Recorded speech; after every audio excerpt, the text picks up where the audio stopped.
Remember, every great dream begins with a dreamer.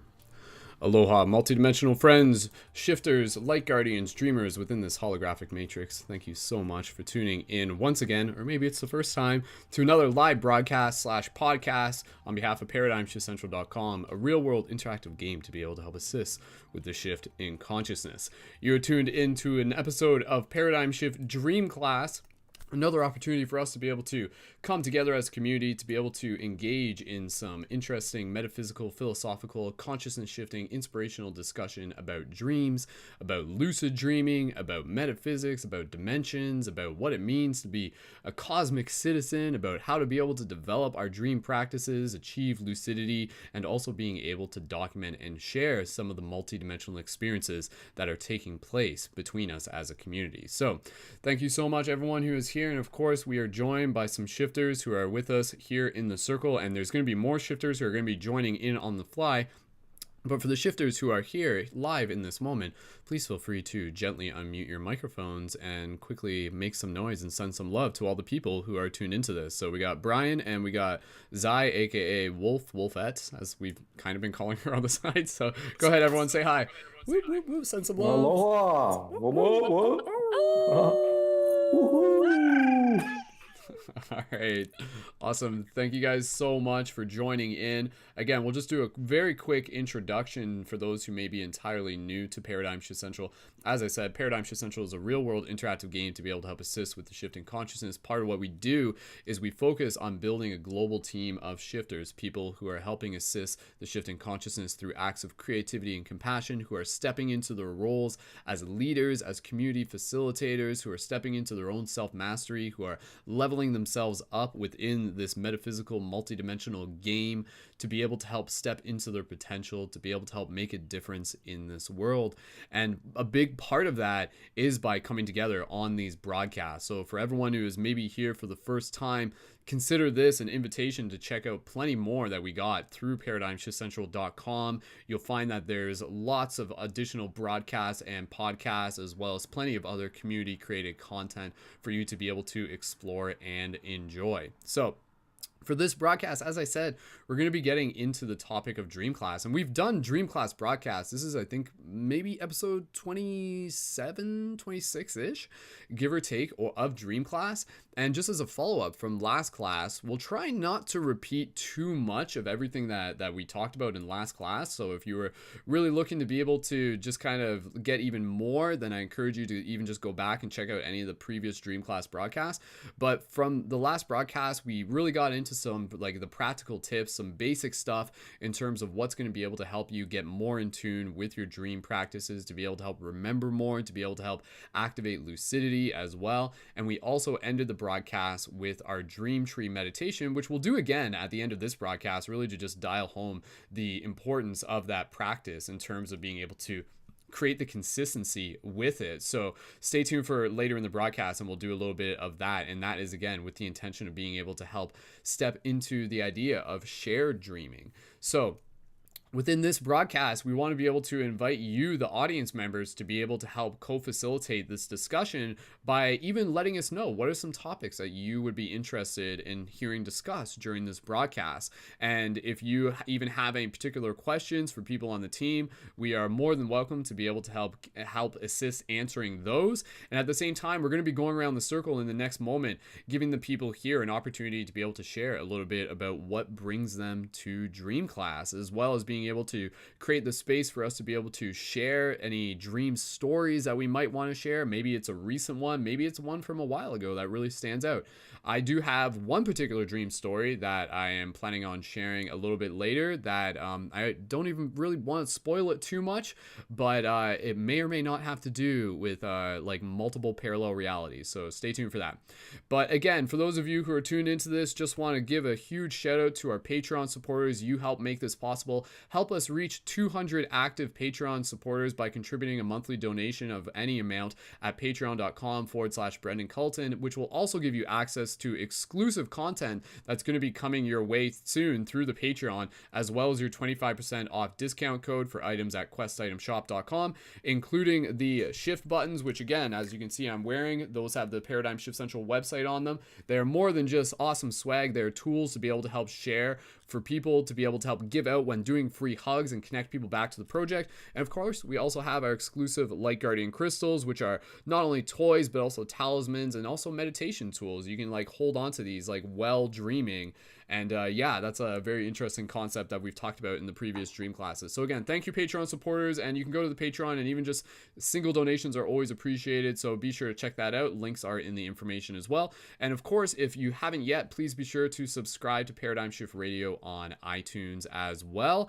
And again, all the links for that are in the information for this video on YouTube, as well as links for people who are in this broadcast will be posted into the show notes afterwards. But yeah, when you get a chance, go check out the main website. We've done a lot of upgrades on there, so you'll definitely be seeing a lot more awesome content coming through that main portal. So with that said, let's begin passing the talking stick around. I'll give somebody else a chance to be able to talk, and then I'll kind of add in a little bit more of my own interpretation, my own reasons as to why do I come to dream class. Well, I'm facilitating it for one thing, but I always have like a new perspective to be able to share when it comes to dreams, and dreams are an ever fascinating an ever fascinating concept, an ever fascinating discussion, because I feel that dreams in themselves are a mystery that keeps on unfolding, and the topic of dreams often changes as we change. So let's pass the talking stick around, and we'll hear a little bit more about what brings each of the shifters here to dream class.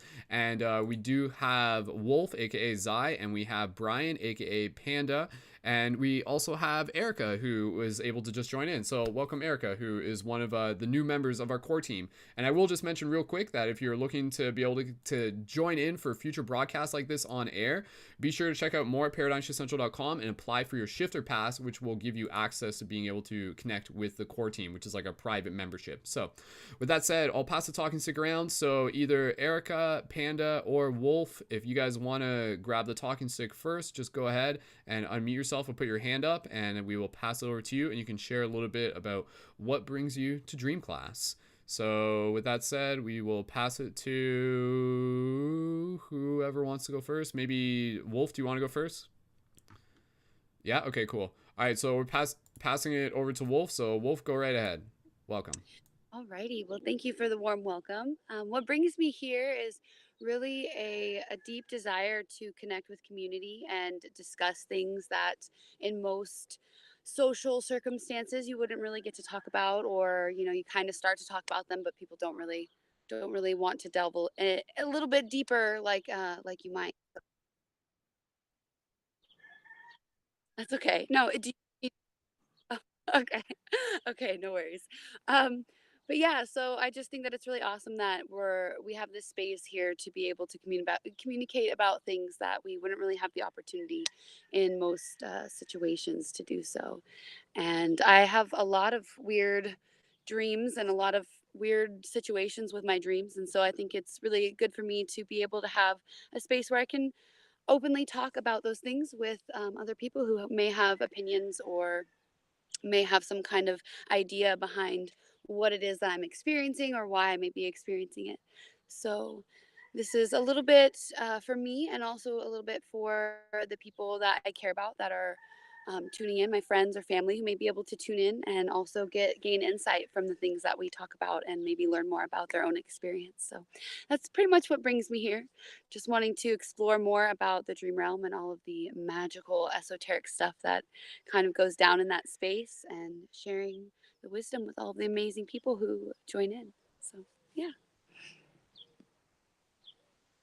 And I guess I'll pass the talking stick to whoever would like to hop on in after that.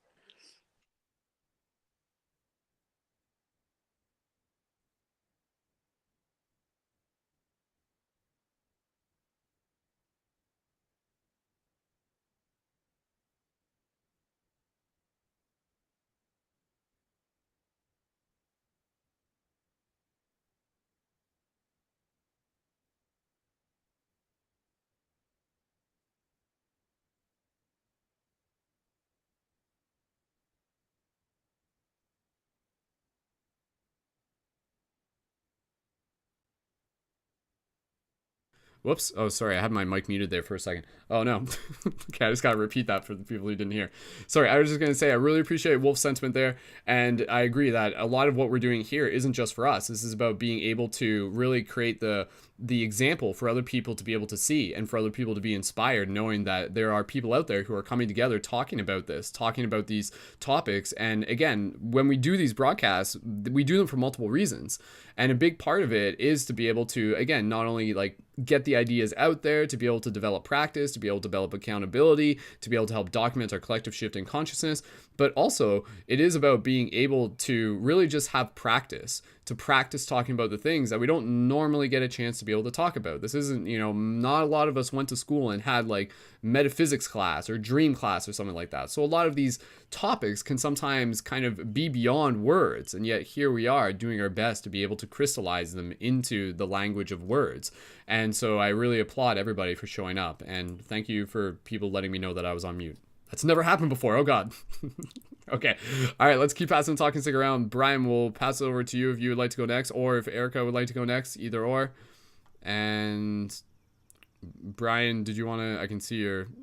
Looks like you're talking, so pass it over to Yeah, I was Brian. kind of fighting with my son Okay, a little cool. bit, but I can start up a little bit.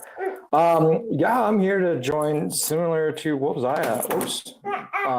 Here to share my experiences with others, learn other experiences, see what other people have gone through or are going through, and kind of pick up some tips from other people, pick up some ideas, hear some other awesome dreams, share some things that I like to do, and just vibe with a good community, and be able to share stories that you, like you say, you don't always get to share with everybody. It's not like you can go downtown or go around and just start talking about dreams, because everyone will probably look at you a little wild. So it's nice to have an outlet to do that. And this is a great place to do that, great place to share, a great place to help others that maybe are having problems with dreams or having issues, kind of getting into their dream state. So just, good stuff, good vibes, and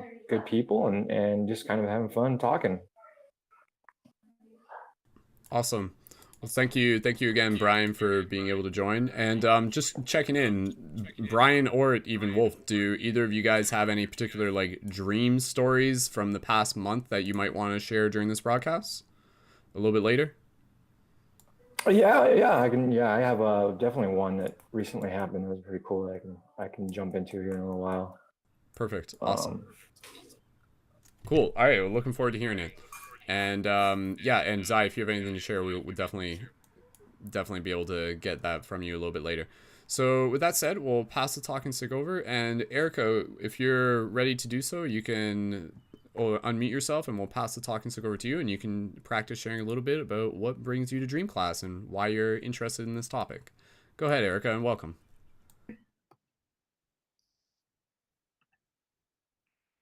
Okay. So yeah, I'm brand new to this, so like Google Hangouts and everything. As far as like dreams go, I don't really remember much of my dreams lately. Yeah, I don't really know what to say at this point. Are dreams like something that you're interested in general, though? Yeah, have been for a long time. Cool. So it would definitely be something that you would like want to be able to learn more about, or even just like being able to learn how to remember them more. Yeah, yeah, an interpretation. Cool. What are your like general thoughts on dreams? Like, do you think that they're, I mean, kind of like from a metaphysical perspective, what do you think they are? If you want to just like practice dabbling into that Sorry, and I've lost the. I think I've lost the connection. I think we lost Wolf Shield. Maybe not. no, did you guys? Am I still here? Can you guys still hear me? Oh, I can gotcha, hear that makes everybody. sense. Yeah, I can hear you all Okay. three. Yeah, I'm not sure. Just glitch in the matrix there. So, can you hear me, Erica? Is that okay? Yeah. Double check. Erica, can you still hear me? Yeah. Okay, cool. Yeah, I was just checking, Erica. Like, in general, like, what do you think dreams are, so to speak, like from a metaphysical point of view? Well, they have to do with the subconscious. Like like when I do remember my dreams, it's like my subconscious kind of working itself out, like issues that I'm having in my life. Um, I used to I go to this website called dreammoods.com sometimes to interpret symbols. Yeah, yeah, I Cool. don't know if anyone can do it. Yeah. Yeah, so it's good to be able to like have like the resources where you can interpret some of the symbols from your dreams and everything like that. So yeah, that's cool. Yeah. Cool. Awesome. Sweet. Well, thank you again, Erica, for joining. And again, like a big part of having dream class is the idea that, there's going to be people here and everybody's going to have like their own unique experience with dreams. And that's like one of the things that personally I find incredibly fascinating about dreams is the idea that, some people, they just like naturally have very vivid recall or their lucidity is like something that's like quite frequent, and then you have like other people who maybe like the recall is a little bit like here and there, and so it's an interesting thing just to be able to understand that like everybody's kind of got like their own unique relationship with it. But I do feel that through the idea of approaching dream practice as like a science, there is this way to be able to help like open any of us up to like the potential to delve deeper into our dreams. So yeah, it will definitely be something that we can explore a little bit more within this broadcast as well. So with that said, we can pass the talking stick around a little bit more and checking in with people within the live chat. If you guys have any particular topics related to dreams that you would be interested in hearing us talk more about, we can always do that. I'll just take a moment here to just kind of like hit upon some like quick points that we've talked about in previous dream classes, but for those of you who may be tuning in for the first time, it's always valuable to be able to like have these in mind. So some of the things that are going to commonly be affecting whether or not like you're going to be able to engage with your dreams and work towards lucidity and just like getting like more in tune and even like working towards overall just like better relationship with your dreams. Some of the basic things that we mentioned in the past is going to be like practicing having a dream journal is an incredibly important thing. Even if you're not in the process where you're like actively remembering a lot from your dreams, having a dream journal is incredibly valuable because you want to be able to get into that space where you're literally just like jotting things down, even if what you remember is fairly minimal. Because even at that point, it's literally like flexing a muscle. So it's like anything, you have to work at it in order to be able to like develop it. And then other things that I'll just like hit upon real quick would be like practicing meditation. Practicing meditation in general is going to help you become more relaxed, and it's also going to help you just like shift into that dream space with more awareness. And this is where you can start kind of getting into the idea of like waking, like a wake induced lucid dream experience, where you can move like from like the waking consciousness into the dream consciousness without actually just like fully falling asleep. Your body will fall asleep, but then you kind of like shift into that brain wave where you maintain the consciousness as you move into the dream. So being able to practice meditation on its own is incredibly valuable. Other quick things to take note of that are going to like affect your relationship with your dreams would be cannabis use is definitely something that people need to keep in mind. Is that for many people, they will find that smoking cannabis or even just like whatever form you're ingesting it through will have an effect where that will inhibit your ability to remember your dreams. So be aware that cannabis will affect your dream recall. I can vouch for that. I noticed that for myself.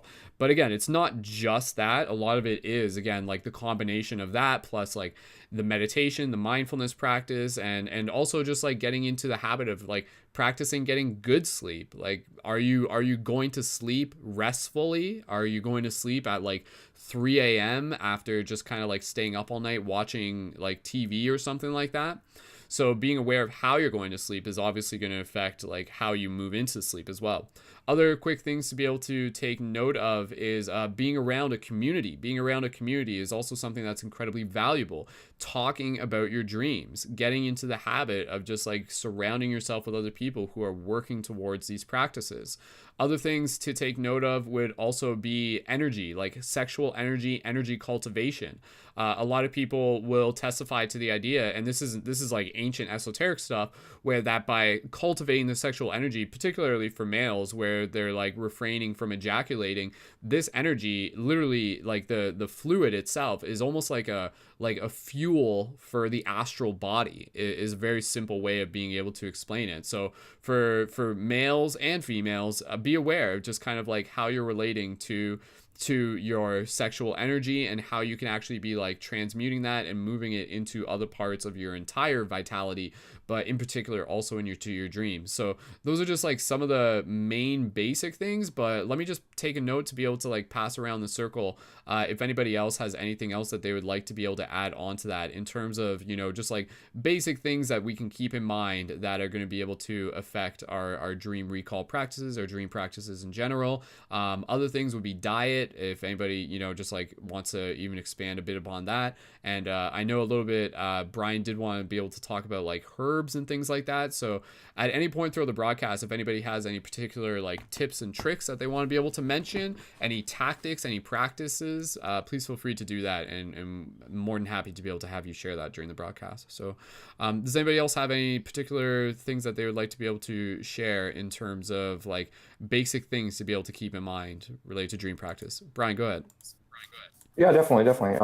You touched on it a little bit. Diet is big, you know, not having huge meals, you know, up to 3 hours before you go to sleep. You don't want to be bogged down, and watch what you're putting in your body, making sure you're providing yourself with nice, light, beneficial meals. You're not eating this huge burger or some really heavy meal that's going to bog down, that you're having to digest and process while you're sleeping, because then you're not hitting that deep sleep and that deep REM state. And then, as you mentioned, there's lots of different herbs that help a lot. Mugwort, very big one that you can find even just in local creeks and stuff, if you know what you're looking for. Or skullcap, very, very good. Chamomile, catnip, things like that. Or I love taking this stuff. It's Dreams. It's from Ascend Cleanse. It's a dreams tea, lucid dream herbal tea.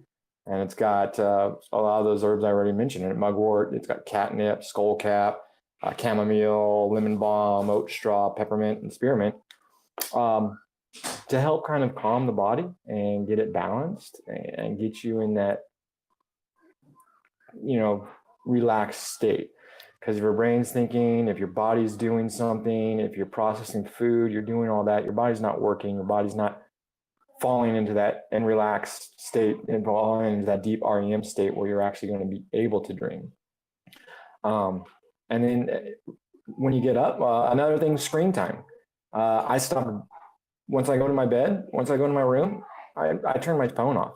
I turn all those type of things off, because the light, they say, light, even the light from your screen, it can activate you and make you think like, oh, hey, my circadian rhythm, all of a sudden, oh, it's daylight. I got light coming through. I'm not going to sleep as well because I'm getting light coming into my sensors, into my brain.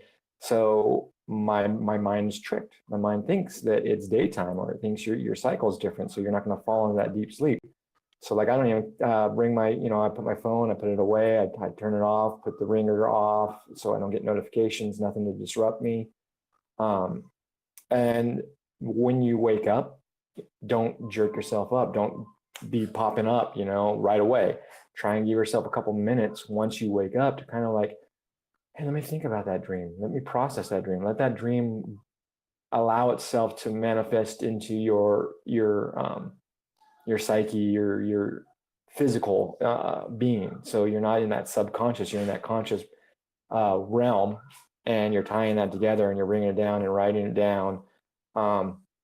Multiple different things. I know we mentioned in the past, having just a journal, your phone, notes, a video recorder, something that you can record those, because the more you do that, the more you're training your brain to remember your dreams. The more you're remembering, because you are now processing it and you're starting a routine, and then you continue to do it, your brain catches on. Your brain starts doing it, and then all of a sudden you'll find yourself, I'm remembering my dreams a lot better.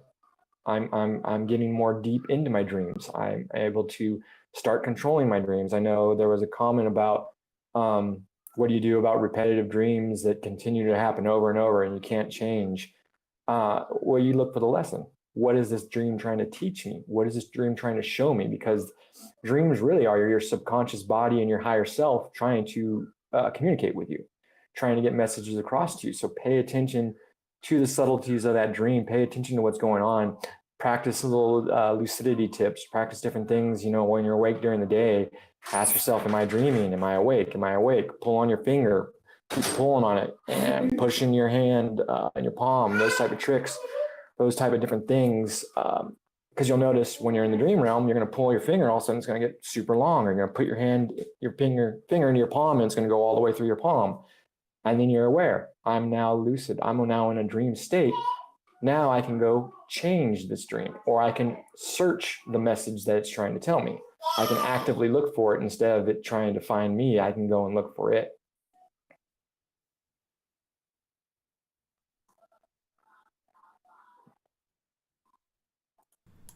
One second. Just trying to make sure that they can hear me properly as I'm trying to unmute myself. There we go. Okay, now you can hear me. Cool. Awesome. Perfect. Thank you, Brian. Yeah, definitely some good tips there. And again, just like reminding people that the benefits of not waking up, like really getting into that habit of slowly waking up is so important. And I feel like that's, again, like where a lot of people are struggling with their dream recall, is actually in that first 30 seconds upon waking up. Like for most people, what's the very first thing that you do within the first 30 seconds of waking up? Majority of people is going to be like, oh, I reach over and I check my phone, right? So like be aware of that. And that's why, like, if you struggle with that, if that's something where you're just like, oh man, like I'm noticing myself doing that, make it so that it's like a non-negotiable circumstance where you maybe put your phone on the other side of the room. And so it's like literally something that you would have to get up out of bed in order to be able to create an environment that's going to help foster your dream practice. So having like a different type of alarm, go to an old school alarm if that's going to help for you. Wake up with the natural like sunlight during the day if you have that option. But again, really getting into understanding the benefits of just being able to take things nice and slow when you wake up. Even before you even journal, just take a moment to just kind of like sit there, lay in bed, and just kind of be in that hypnagogic state where you're kind of like between waking state and dream state, and just reflect. What did you just experience? Practice accessing that memory. Practice looking back. Practice that retrospective meditation. And retrospective meditation is something that we've talked about before that can be incredibly useful for people just to be able to practice on its own, but also to be able to work towards dream recall. So like by the end of the day, before you go to sleep, practice meditating and practice recalling what you did throughout your day. Literally, just like from the moment you sat down in bed, what was all of the things that you did prior to that moment, and try and remember it in as much detail as you possibly can. And then when you start getting good at that, you'll be able to apply that same concept to your dreams. And so you'll literally kind of wake up in the morning and be like, okay, what was the first thing I did? What was this thing I did? And the thing with dream memory is that it's very much like a fractal. And sometimes you'll notice this will happen where you'll kind of be like remembering something, and then suddenly you'll hit like a node, you'll hit like a chunk, and then it will expand into like a bigger memory. Suddenly one thing will trigger and you'll be like, oh my God. And then the entire recall of the dream just kind of like flushes back into that experience. Because that's the thing we have to remember. And it's really important, is just like your soul experiences the entirety of the dream. The dreams themselves have a present moment equally as real as this one, meaning that data exists. Whether or not you can immediately remember that is secondary to the fact that information is still there. So it's more so just a matter of you accessing that information and developing the skills to be able to practice learning how to be able to access it. So yeah, just really getting into that habit of like, how are you going to sleep at night? How are you waking up in the morning? That's incredibly important. So let's keep passing the talk and stick around. And again, I want to be able to just like, create space to just kind of get into like the metaphysical side of dreams. Again, I know some of this is going to be topics that we've like hit upon in other broadcasts, and that's okay, because we always have new people tuning in. And really just like, again, I want to be able to create a space, not just like by no means am I an expert in this. Like, I am a student alongside each and every one of us here. So I want to be able to help create the space where I want you to be able to practice talking about what dreams are to you. What do you think they are from that metaphysical, soul, higher dimensional perspective, if you really want to practice taking a swing at that. So again, thank you everyone so much for showing up and for holding space here as a community. I really appreciate you guys being here. And we do have another member who recently joined the broadcast, and shout out to Vanessa. Hey, Vanessa, thank you so much for joining. Vanessa, would you like to, we already went around the circle once, and we just gave people an opportunity to share a little bit about what brings them to Dream Class and just some of their general thoughts on dreams.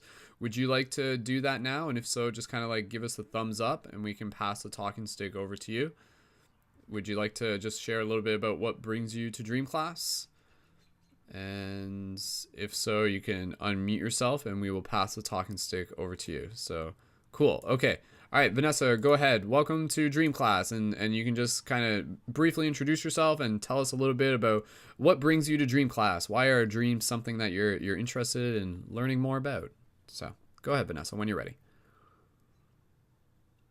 And we'll just make sure.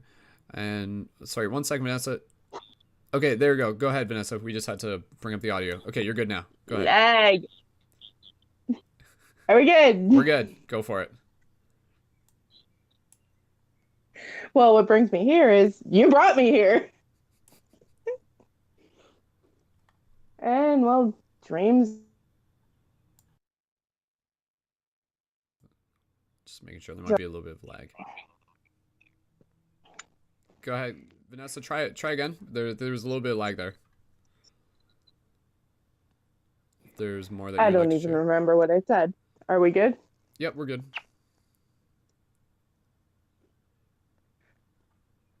Yeah, what brings me here is you brought me here. You invited me. So I decided to come. And well, dreams are an everyday thing. Whether you're sleeping or awake, you're dreaming at some point. Even if you're staring off into the middle of nowhere, you're dreaming.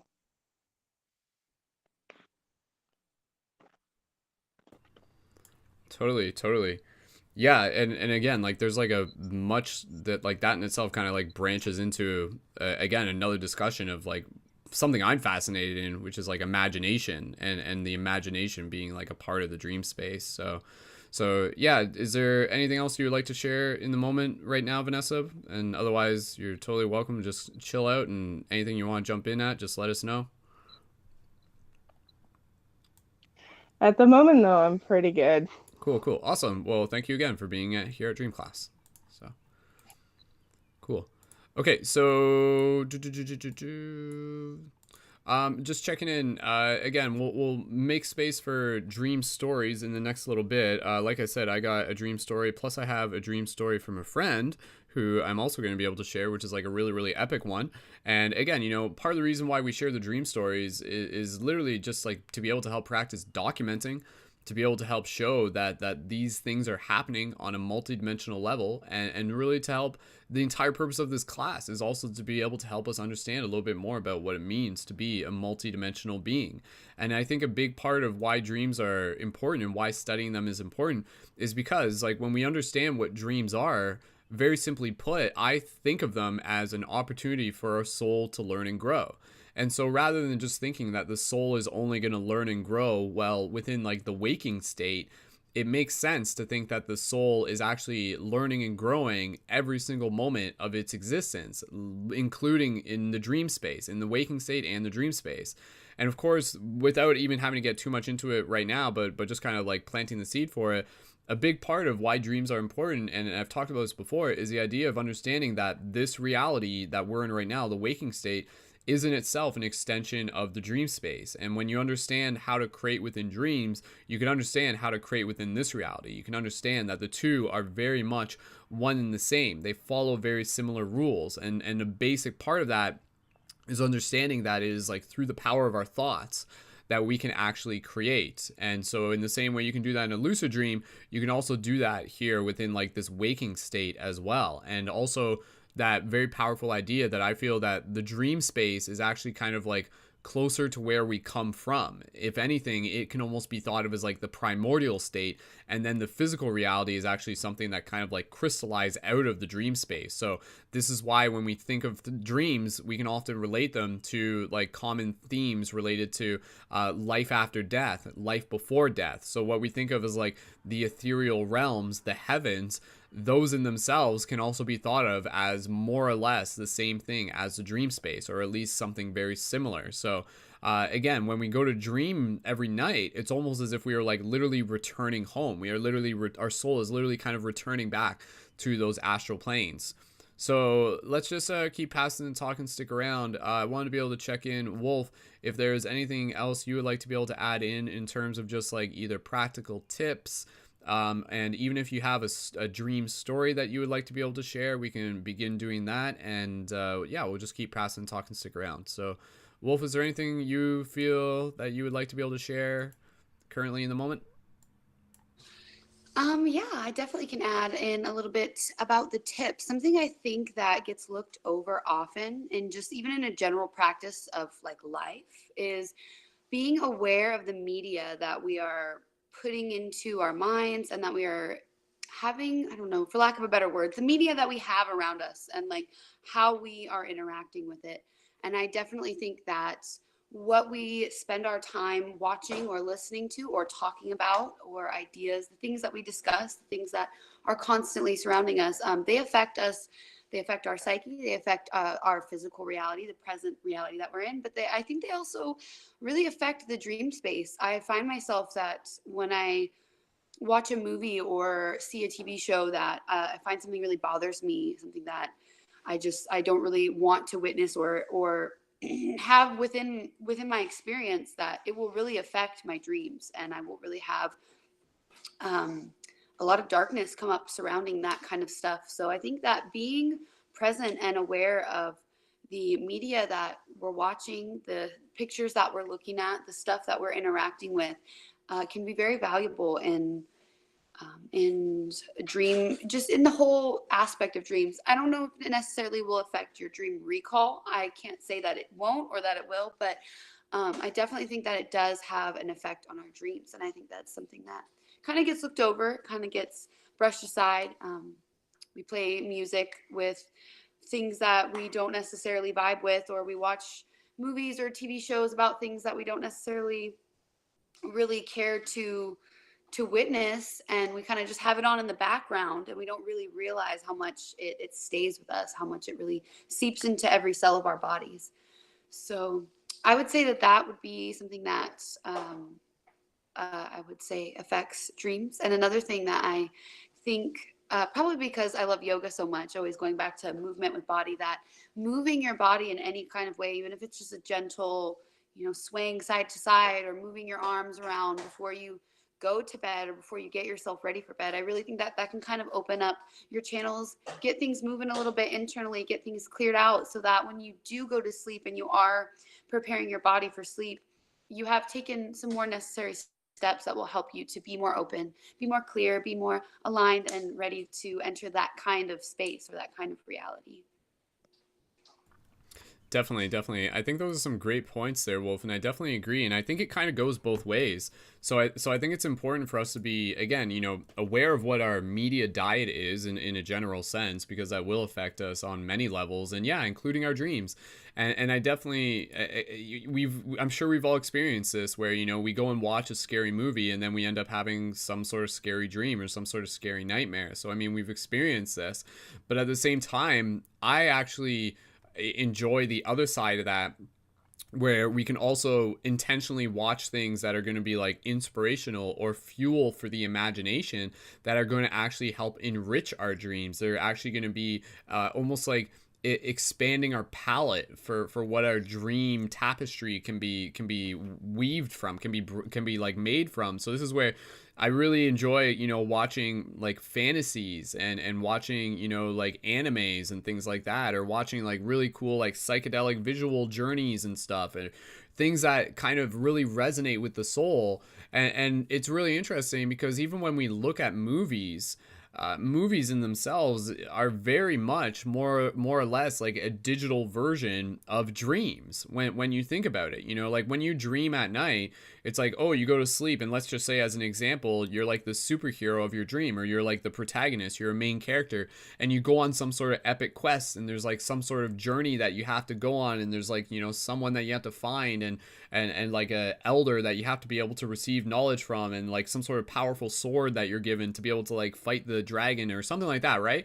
And then we look at movies, and it's really interesting because like with movies, it's literally this experience where we kind of sit ourselves in one place for, you know, 90 minutes, a couple hours at a time, and we literally get to experience this journey that isn't necessarily from a standpoint, it's not ours, but it becomes ours because we are partaking in the journey of it, because we are witnessing it, because we put ourselves empathetically into the story. So again, it's really interesting where, you know, you think of the last movie you watched, you think about, you know, like Avengers Endgame or something like that. Don't worry, I'm not going to spoil it, but you know, why do people watch that, and why do they get like so emotionally invested in it? And it's actually because like that in itself is like, it becomes their reality for that period of time. It's not like they just watch the movie, they actually become the movie, they become the story, they become the reality. So I think it's just kind of interesting, and again, kind of in the same way, just going back to your point of, let's all intentionally be aware of what we are feeding ourselves media wise, and go out of your way to be able to like, you know, sometimes watching a movie with the intention of being like, I'm going to watch this knowing that this is actually going to inspire my imagination. You know, this is going to help me see the magic of the everyday world. And it's interesting because I'm sure, like, if you think about as children, our dreams were probably like much more rich, and it's probably hard for some of us to be able to remember. Some of us are fortunate enough to be able to have, you know, like young ones who we can talk to and ask them about their dreams if they're kind of at that age. But again, you know, at that age, like their imagination is naturally rich, and it's kind of over time that our imagination can become kind of like gray and dull. It kind of loses its fruitfulness, and so we have to actively feed it. We have to actively feed the life and the color and the vibrancy back into our dreams, not only just by watching things, but also by reading things, by reading graphic novels, by, you know, being around other people in community, and of course also by engaging in actual experiences, right? By like going out in nature, by watching sunsets, by going to festivals and things like that. And yeah, Wolf, I'll pass it back to you, because I mean, like, again, you know, we talked a bit about it on the last broadcast, but like obviously you were at the Lucidity Festival like a couple, like back in April and things like that. Did you find that even like being at Lucidity, obviously the entire theme of that festival is like awakening within the dream, did you find that just from being there, it in itself kind of like weaved itself into like your dream experiences either at the festival or beyond the festival? Just curious. I would definitely say after I got back from the festival, I was much more present and aware within my dream space than beforehand. And then in general, it was kind of like an easier time for me to, it was easier for me to kind of tap into that flow of when I would wake up and just be more aware of my dream and having dream recall, remembering my dreams. And I don't know if it's from all of the amazing meditations, all of the beautiful group ceremonies that they build there to kind of cultivate that energy to that you can take home with you, so that when you do leave, you have that imprint within you, so that it carries you and it supports you through that.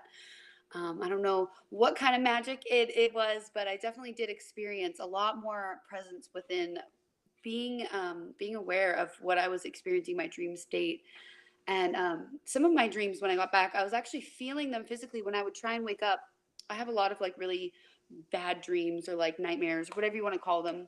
I have a lot of like really dark dreams. And so oftentimes when I'm trying to wake up from them, I feel it in my body. And when I got back from lucidity, I had a much more of like a higher sense of when I was feeling that physical constriction in my dream space. I could actually feel it in my physical body, even though I was asleep. And then I would wake up and my muscles that would have the soreness, you could sense that I was tense in my dream. And so I would definitely say that it heightened my awareness and allowed me to kind of have more of a flow with ease, with remembering and just being like aware of the dream space when I'm here on planet Earth. Totally. Yeah. I've definitely found from my own experience, like being at like festivals, definitely affects like my dreams at the festivals, or even just being out in nature, being out camping, being away from, like, what's a dirty electricity, like EMFs and everything like that. Like that can definitely affect our dream recall as well. And again, like one thing that I would just recommend for in terms of like tips and stuff like that, and then from here let's get into storytelling, story sharing. And thank you again for everybody who's in the live chat. If you do have any particular questions, put like 4 question marks at the beginning and end of your question in the live chat, that way so we can easily see it, and we'll try to get to some of those as we keep going through the broadcast. But I really appreciate you guys engaging in the live chat as well. But one of the things I was going to say is that, in terms of dream practice, one of the things I really recommend is really just like taking moments, not even just before you go to sleep, but even just like during the middle of the day when you're actually wide awake, and just lying down, closing your eyes, and actively flexing your imagination. And what I mean by this is like literally opposed to just like daydreaming, opposed to just like being like, oh, okay, I'm just going to close my eyes and whatever happens, happens. You close your eyes and you intentionally create scenarios. You intentionally create scenes. You create circumstances. So you could like imagine yourself, like walking into a water during sunset, and you can like feel the water like moving up on your legs. Or you can like imagine yourself like connecting intimately with someone you care about, or you can imagine yourself like fighting a bunch of like droids as a Jedi or something like that, or you can imagine yourself like a ninja jumping from rooftop to rooftop, or you can imagine yourself as like Spider-Man, or you can imagine yourself as like a bird, right?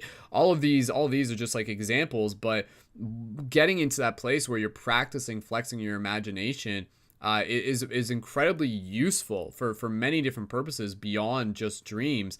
But definitely, like when you're in that place where you're like beginning to fall asleep, try and do that. Try and bring that intention as you're falling asleep to almost like create a scenario where maybe you're imagining yourself like arriving at a temple, and you actually like begin that as a meditation, and then that kind of like segues into the dreams. Again, we've talked about this before, but dreams in themselves, they can be, not always need, but I think as a culture we need to change the way we look at dreams. But I think dreams have the opportunity for us to be able to acknowledge the fact that they in themselves are like psychedelic experiences. And so in the same way you would approach a psychedelic experiences, such as if you're working with mushrooms or San Pedro or ayahuasca or LSD or anything like that, approaching it with intention and approaching it with reverence and approaching it as something sacred is going to change what you get out of that experience. So in the same way with dreams, if we're just like literally not giving dreams that sort of recognition, then the dreams won't necessarily give us that extra like aha whoa moments sort of thing. So the dreams, the relationship that we have with dreams, as I've talked about this before, but it seems that dreams will give us what we are ready to receive, and that's why literally just by you listening to this broadcast, by you being a part of this discussion, is actually sending out a signal to say like, hey, I'm choosing to be here because I'm interested in dreams. And by me just kind of like being here, I want this to be able to plant a seed that you're going to be able to like chew on. And allow yourself to just kind of put out that signal to say like, dear universe, I'm interested in learning more about dreams. I'm interested in being able to receive dreams. And so from that higher dimensional level, I love the idea that, dreams are almost curated to us from our higher dimensional selves. And so rather than them just being purely random, it's actually something where like, we're here on this 3D plane, and then we have our 5D consciousness, and we're creating this bridge between the two. And the dream space is a part of that process that allows us to develop that relationship between ourself and our higher dimensional self, our parallel reality self, our soul. And when we are in that space of approaching our dreams with intention and consciousness, the dream curator, whatever that is, because like this is where it's like kind of like hard to try and even put it into words, because it's not really in a place where we can fully understand it. But at the very least, we can try and take some best guesses at it. Is that like, again, when you set that intention, the dreams themselves will begin to arrive for you. But even still, even though they're arriving for you, you have to be ready to receive them. Like sometimes it's almost as if this is kind of a funny visual. I imagine sometimes with dreams, it's like we're like some like little kid with like a baseball glove who's like trying to play like catch for like the very first time. And then our higher dimensional self, the dream curator, God, call it what you will, is like a grown up who's like trying to teach us how to play catch and is like taking a ball and like throwing a ball at us. And you know how that happens sometimes when you like throw a ball at a kid and they really don't know what they're doing. They're just kind of standing there with their glove, and sometimes it will just like hit the glove, bounce off, and fall onto the ground. And then they're just like, oh, okay. But then like the adult's like, good try. Let's do it again. I'm going to pass you another one. Let's see if you can catch it this time. So like for us, we have to understand that, yeah, we are that kid, but we're also learning. And can we get to the point where the universe is going to like be like holding a dream as like a baseball and be like, here comes a fast one for you. Get ready for it. Boom, it's coming your way. And you're just like, and you grab it and you're just like, I got it. I got the message. And that message is your recall. That message is you being able to bring forth that experience. And again, the reason for these experiences coming forward may be more than just us. They may be for more than just entertainment. They're going to help us see more of ourselves. They're going to be able to help us connect with deeper parts of our being, deeper parts of our soul. But they can also be valuable messages. They can also be pieces of inspiration that might inspire you to create art or create music or to change or to create like a choice within your life. You know, like a dream might kind of like show you, and somebody was asking in the chat here, you know, do dreams prepare us for the future? Very simply put, I'll just take a quick jab at this, but within my understanding of dreams, it does go parallel to this idea, and anybody else, I want to be able to just pass the talking stick around. I want you guys to be able to practice explaining any of this too.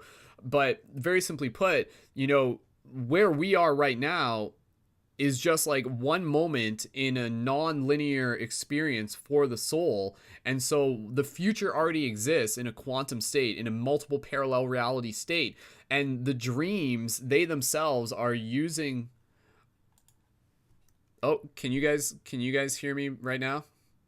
Yeah, give me a thumbs up if you guys can hear me. I think Wolf was just confirming. Okay, you guys can hear me? Give me a thumbs up if you can hear me. I'm not sure if they can hear me or not, but I'm going to keep talking because I know people in the broadcast can hear me. If you guys can hear me, give me a thumbs up in the broadcast. Okay. All right. I'm going to keep talking, but apparently they lost me in the Google Hangouts, but we'll get that sorted out. So as I'm talking here, they'll be able to tell me if they can hear me, and don't worry. Okay. So anyways, do dreams prepare us for the future? Yes, because dreams are information that exists beyond the present moment, and that is why like you can actually receive premonitions from your dreams. You can receive past life experiences from your dreams. You can experience like multiple options, multiple parallel realities through your dreams. Panda, let them know that I can still hear them in the hangout, but for some reason you guys can't hear me. I don't know why. Oh wait, let me check here. Okay, 1 second. Okay, there. Can you guys hear me now? Give me a thumbs up if you guys can hear me now. Now you can? I don't think they can still hear me. That's all right. Okay, I might have to like join and rejoin the hangout in a second. I apologize, guys. This isn't my fault. It's the Google Hangouts doing its thing. So let's see if I can do this real quick. But they are going to... Okay, anyways, I know the broadcast can still hear me, so I'm just going to keep going as I'm trying to multitask here. But can dreams prepare us for the future? Can dreams show us the future? Yes, dreams can show us the future in the sense that the information that we receive within dreams is us accessing the multidimensional space where we perceive time from a non-linear experience. And so thinking it as like kind of just data, we have the opportunity to be able to receive information from the future, from beyond this present moment. Sorry guys, I know I'm not doing the best job of explaining this as I'm my attention's in 2 spots at once right now. Okay, I'm just refreshing the hangout. Let's see if this is gonna work, and then I'm gonna pass the talking stick, and I want to be able to give a couple people another opportunity to be able to answer some questions. But what do you guys think in the dreams? Can dreams prepare us for the future? Go ahead, leave your comments as well. And let's see here if this is gonna work. All right, this should work. Cool. Sorry about that.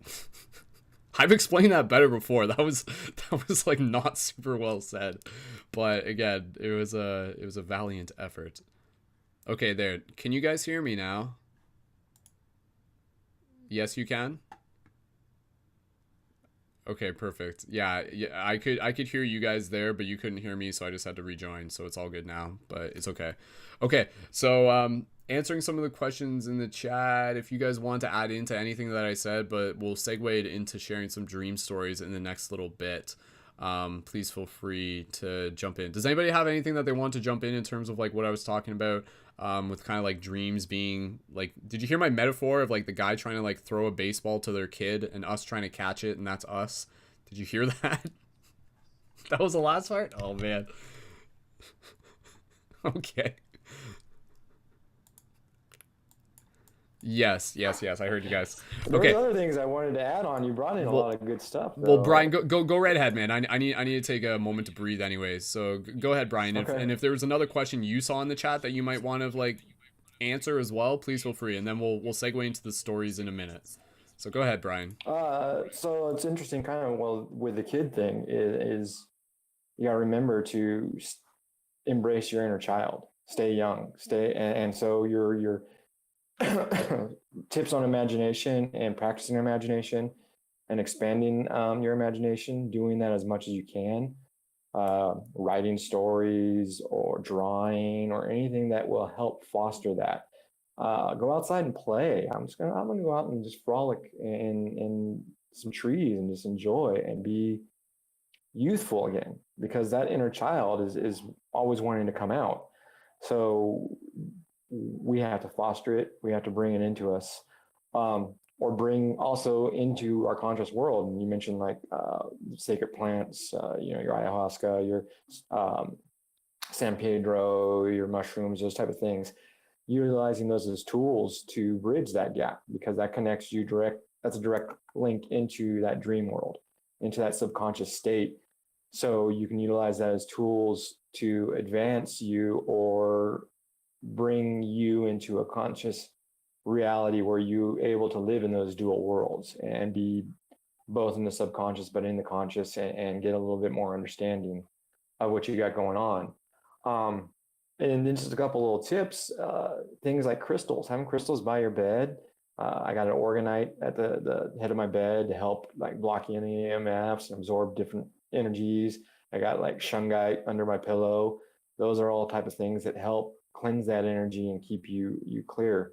And the big one that I was thinking is don't beat yourself up when you can't remember your dreams. A lot of people like get so frustrated, and then they create more blocks within them. They create more blocks between them and that dream state, because they're becoming frustrated. And instead of being positive and releasing, you're building up tension. And then when you have tension, you're not relaxed. You're not getting into that deep state. You're not getting into that meditative state. So you really got to be fun with yourself. You really got to start kind of enjoying all the little aspects of life. And the happier you become, the more playful you become, the more these are going to start opening up for you. And this world is going to make itself available to you. Because if you notice, when you talk to kids, and any of you either have kids or get to interact with kids, they always have the most awesome dreams, and they're like, then their imagination is just off the chain. It's like even when they're awake, that they're talking about things that, as an adult or as a grown-up, a lot of people just write off or don't appreciate. But maybe you join into that game with them, and maybe you join into that world with them and help create that world. And maybe that's what you need to bridge that gap. So there's lots of different things that we can do.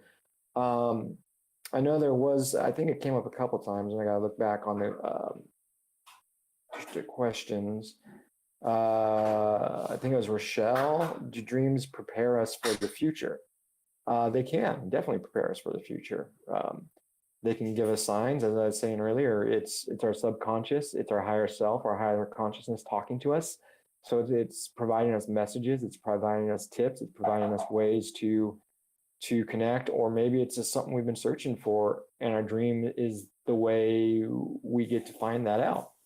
So studying the dreams, remembering the dreams, writing your dreams down, looking for patterns in your dreams.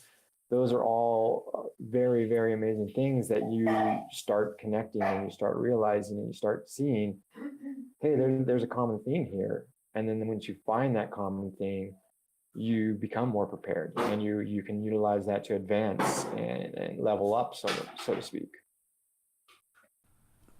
Awesome. Thank you, Brian. Oh, I got there we go. Awesome. Thank you, Brian. And yeah, and the yeah, I love the idea again about the idea of like dreams being able to prepare us for the future. One of the ways that we can kind of think about dreams is that it literally can be like that. It can be like a safe space for us to be able to experience things that may be like in the future for us. You know, that's where like sometimes if we're like have a test coming up, we'll almost have like a dream about doing the test or something. Or maybe if we're gonna like have like a conversation with our friend or something really, really important, we might have that experience within our dream first. So again, it's really cool because you can think of dreams almost as being, again, I've said this before, but like this advanced spiritual technology. It works kind of like a holodeck where we have the opportunity to safely be able to explore and experience certain things without the like the full ramifications of it, you know, but still being able to receive the wisdom and the insight and the experience. So like that's the part that I feel dreams in themselves are incredibly valuable, is that they are literally helping us grow as students. They're literally helping us evolve.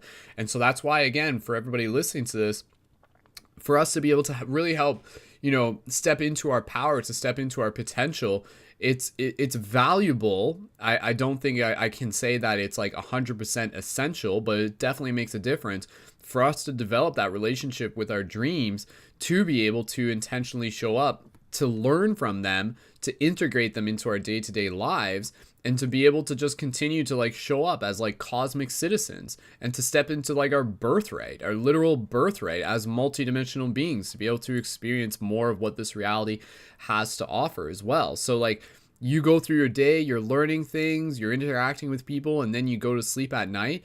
Can you still be learning things? And not to say it literally has to be every night. It's going to be different for different people.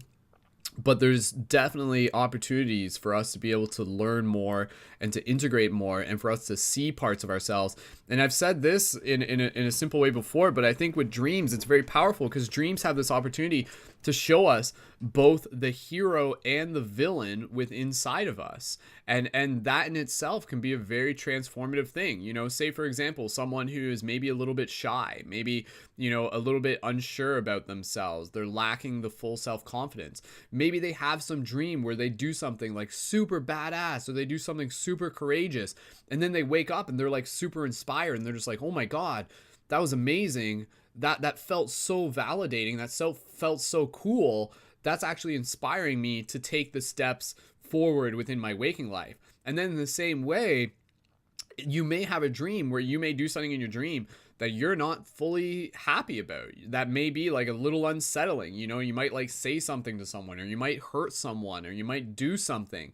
That in itself, you'll wake up from that, and it will give you the opportunity to reflect, and you'll be like, ooh, like, is that a part of me? And more so than anything, do I want that to be something that I continue to like make a part of me? You know, like maybe it will help you become more aware, where it might kind of like show you a different perspective on how you treated a friend, and maybe you'll like get more empathetic understanding of how what you did might have hurt someone or something like that, right? So it allows you to kind of see, but not just from the point of being like, look at yourself and shame, shame, shame, but more so holding it up in front of you and being like, you have a choice. You have a choice. Will you be the hero, or will you be the villain? And the fact is that, again, you know, like the shadow and the light is like a part of us all, but it comes down to the choice of like how we relate to them. So understanding that the dreams in themselves, they can show us that we can use the dream space to literally help resolve trauma, to literally like help like heal our heart, and to also, again, to be able to inspire us, to really be able to inspire us into our potential. And that's where I love the idea that in the future, dreams can evolve with us. And maybe as we move more into the future, our relationship with dreams will actually continue to shift, in the sense that we think of human evolution as having reached its pinnacle or something like that. You know, people, they're just like, oh, well, the human body isn't evolving anymore. But what if the next stage of evolution is actually more kind of like that proto-human space of getting in touch with our subtle energies of our chakras, of our etheric bodies, our astral bodies, getting more in touch with our dreams? What if the next step in human evolution would actually be to become more engaged with our dream practices on a regular basis, so that we actually become more capable of showing up for more of that like galactic civilization that can be a part of our dreams? And this is something that, I mean, for me at this point, it kind of goes without saying, but I'll just reiterate it anyways, because there's always going to be seeds that are going to be planted for the first time for people. Again, I think of dreams as being almost like an internet, in the same way that, you know, when you go into your dream space, it's not a local file. It's not like just like a, you know, like a old like Nintendo 64 where you turn it on and the only people who are playing are like the person with the control and your controller sitting next to you or in your room. Instead, it's much more like a computer hooked up to the internet, where you turn it on and you log on to a network, meaning that other people can connect to this network, and meaning that the dream space is actually already something that other intelligent entities are connected into. And this is where we get into this idea that, like, you know, higher dimensional beings or beings from other planets or aliens, or call them what you will, they actually have the ability to interact and interface with us within our dream space. And this is where I feel that from that perspective alone, if you were trying to just like encourage people to get more in tune with their dreams, what if you were to literally just be like, oh, if you really practice dreaming for like a month, then you'll like meet people, entities, like intelligences off this world. You know, like here we are trying to build spaceships and like fly ourselves to Mars and beyond and things like that. That's outer space, but what about inner space? What can we explore on the inner space realms? What if literally every night we went to sleep, we had this opportunity to be able to like communicate with, like, you know, councils of light, these etheric beings, you know, beings from other planets and things like that. And this isn't just theory. Like, there are people who are experiencing this, but at the same time, like, using discernment. And you hear about people who are having like contactee experiences within their dreams. So again, it's going to be something that's going to be very personal to everyone, but I do feel that the potential is there in the future, and not even just in the future, in like this moment right now, but in the future. I foresee dreams as being you know, in a society that has intentionally been working on them, or at least within individual communities, they will be a place where people will be able to actively flex their imagination, practice creating with intention, practice communicating with each other in these like higher dimensional realms, practice communicating with other entities non-terrestrial to this planet, practice being able to get foresight, practice being able to go through time. Like, it's crazy to think about the potential that dreams actually have. And again, this is like something that's already a part of who we are, but we've forgotten how to use it, and we're in a culture that is not encouraging it. And that's why a broadcast like this is so radical, is so important, is so transformative, just to be able to start planting those seeds, to be like, holy shift, dreams are something incredibly cool, incredibly important, incredibly badass. I want to be able to experience more of that too. I'm going to make the choice to start showing up. I'm going to be more present in my waking life. I'm going to be more present in my routines, in my habits, in my, you know, uses of cannabis or anything like that, in my intentions. And once you kind of start sending out that signal, then the universe will be like, sweet, this person's someone we can throw the ball to. This person's someone who's ready to catch. This person's someone who may be able to serve as a messenger. And so, again, dreams are going to be a very personal experience for a lot of different people. And yeah, again, you know, just like even just reading in the comments, you know, some people are talking about like DMT. Brian's talking about DMT in the comments. Again, you know, for those of you who are familiar with DMT, don't forget that like DMT is naturally released in the body while dreaming. And DMT is like literally, again, kind of a natural psychedelic that opens us up into these higher dimensional states of consciousness. We're doing that every single night, but we just aren't fully aware of it. So by practicing bringing more conscious presence into our waking state, that is where it starts, and then it moves in over into our dream space. So again, there's always a lot more to talk about. I'll just kind of open up the talking stick, the circle, for anybody else to be able to jump in, and then we're going to get into some storytelling. And yeah, and then we'll go from there, and then we'll move into many more questions, and then we'll finish off with the Dream Tree shared group meditation, and then we'll wrap it up there. And this broadcast will be a little bit under 2 hours, or just around 2 hours at that point.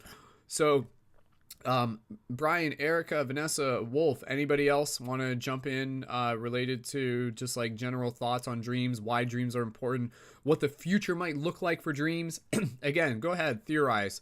I love all of these topics, just fascinate me. So if anybody wants to jump in, Wolf, did you want to jump in? I have something I would love to say. Please do. Go about ahead. What I kind of look at dreams as, I kind of look at dreams as like a playground or a play place where it's like we get to go and explore more of ourselves, explore more of the different multidimensional realities that surround us and the ones that we are experiencing right here on Earth. And so I kind of like the idea of looking at it just like we are working with in the Paradigm Shift Central, the whole idea of gamifying our lives, gamifying the dreams. Our dream is almost like a game where we can just have fun and play and be silly and let go of all the limitations that we hold on to here in the physical world. We can kind of let go of those things and express ourselves in a way where we are expressing in the dream space and healing ourselves in the physical space by creating that self-expression through dream, when we may not necessarily feel comfortable or feel confident in exploring those things or expressing those things in this time, we can do that in the dream space and really bring about healing in our physical space. And so that was just something that came through when you were talking about dreams healing and bringing about healing. I thought that was something that was interesting, and so I just wanted to throw that in. Awesome. Beautiful. Yeah, I love the idea of, again, just bringing in the element of playfulness into our dreams. I think like that in itself can be a huge motivator for people to be able to get more interested in dreams. You know, the idea of like thinking of kind of going back to like the Peter Pan story. Peter Pan was all about the dream space, and you think about that, it's like, oh, you can fly, like you can fly. And so kind of like bring in that excitement and be like, okay, like I want to experience that. I want to know what it's like to be able to fly. Well, you can in your dreams, and you can do a lot more stuff. You can go hang out with like space dolphins in your dreams as well. So shout out to all the space dolphins. Let's get a little space dolphin laugh going on. I butchered it. Anyways, okay. If anybody else wanted to jump in, there's a couple things I want to share, but I just want to let Brian go ahead, jump right in. I think 1 second, Brian. I think I just gotta bring you up. Okay, you're good. Go now. On it in one of our other podcasts, but since it came up, the DMT. The reality is DMT does not have to be external, because DMT is created within. DMT is created within your pineal gland, and through conscious breathing, you can harvest DMT. So if you are practicing, so that's another tip, you know, maybe before bed, you do a little meditation, small meditation, do some conscious breathing, and, you know, breathe in for 10 seconds, out for 10 seconds, and really focus your intention on your breath. And you're harvesting that DMT, and you're harvesting that for yourself before you go to sleep, before you fall asleep. And that's a great tool right there. So I just wanted to add on that, because you guys are touching on it. Yeah, and one thing from my understanding, and this is kind of like recent knowledge, is the idea that like DMT is actually produced in the body through the lungs. Like it's actually like within the what you were just saying, it's in the breathing that activates the DMT. So for those of you who are just like, how do I, you know, if you're just, it's like, you're just sitting there and you're like, okay, I'm going to sit here and I'm going to like open my third eye. You're just sitting there, you're just like flexing your third eye. You're like, like that's like, how do you use that muscle, right? Like that may be kind of hard for people to comprehend, but if you understand that it's actually your breath, it's your lungs that are also like triggering the release of DMT, then it actually becomes more tangible. So if you're like sitting there, mindful breaths, big exhales, big inhales, and everything like that, like, yeah, that even if you don't know for sure, it's one of those things where it's like, make it an experiment. Try that. See what happens if you spend 10 minutes meditating before going to bed with like mindful breathing even if it's not during your sleep right at the end of the day. Maybe it's like before a nap, and you can just kind of like play around with that. So Brian, have you heard that before, the idea that like DMT is released like during the like through the lungs, through breathing? Oh, definitely. That's as I said, that's how you harvest it. I mean, Mm-hmm. it's created and it's naturally from in your pineal gland, but you harvest it and you strengthen it through your lungs and oxygenating your body, and that's what you're doing with conscious breath. Is you're oxygenating your body and awakening all your cells and awakening all your different things. It's also funny too that you brought up like third eye. I know third eye ties into dreams, but like when you said flexing your third eye, there's definitely exercises you can. I mean, one of the things I love doing is I close my eyes and then, envision through my third eye, and I like to just blink it. Like, oh, I'm gonna just blink my, close my eyes and just let it kind of blink. Those type of things, practicing all those things, and just believing.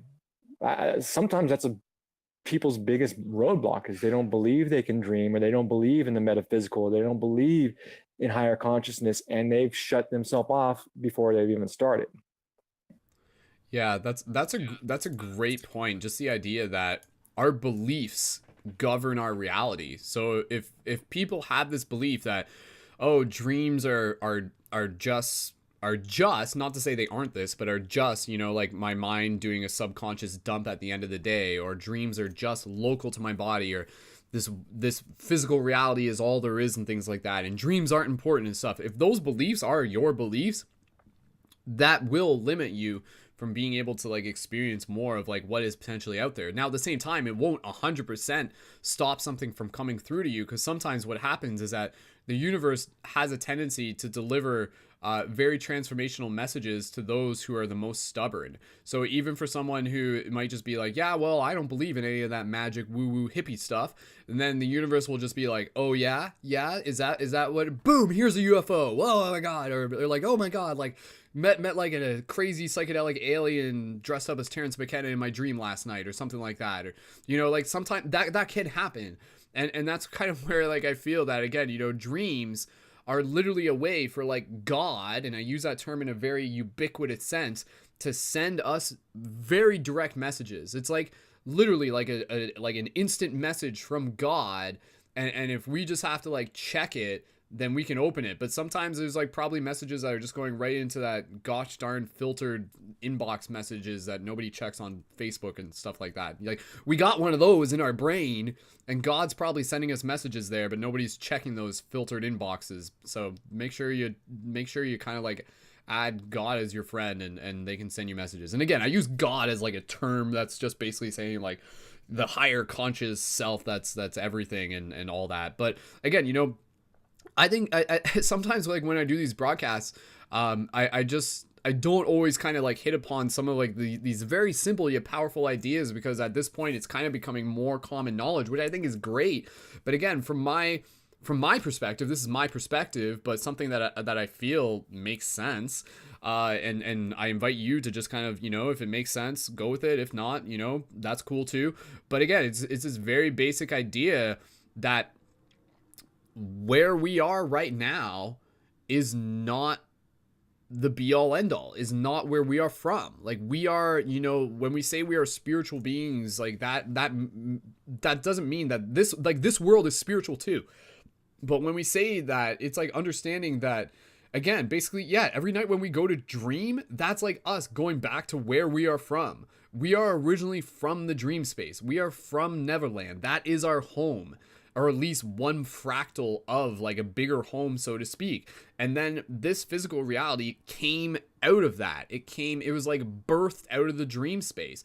And this is why when you talk about those ideas that, before anything can manifest here into this physical, it actually begins as a thought. It begins as like an etheric vibration. It begins just as a concept. It begins as a logos. And so it is through like when you think about it, our thoughts, the realm of the imagination, like where is that? If you're thinking right now, if you're imagining things, where is that, right?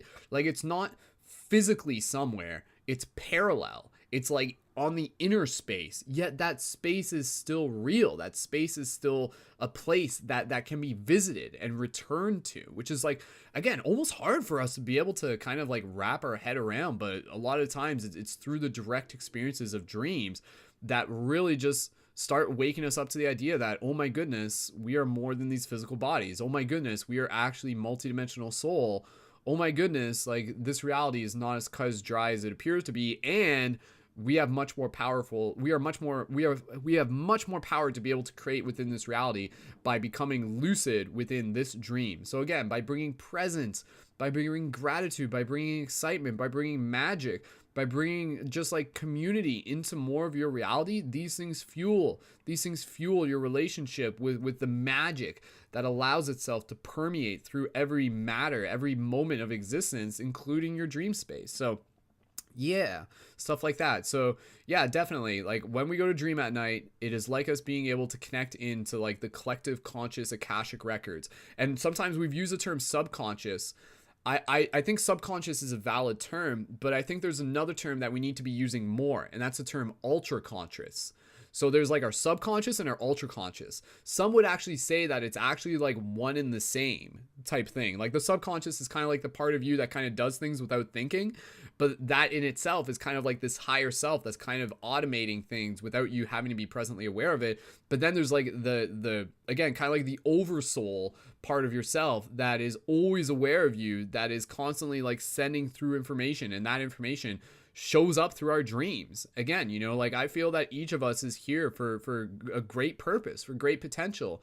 And this universe is here supporting us, and it is doing its best to be able to send us messages through our dream space, but we have the free will to ignore them. We have the free will to be lazy. We have the free will to step off our path. We have the free will to develop habits that aren't fully going to serve us, in the same way that we have the free will to do the opposite of all that and to be like, I'm making a choice. I'm going to show up with intention. I'm doing practice.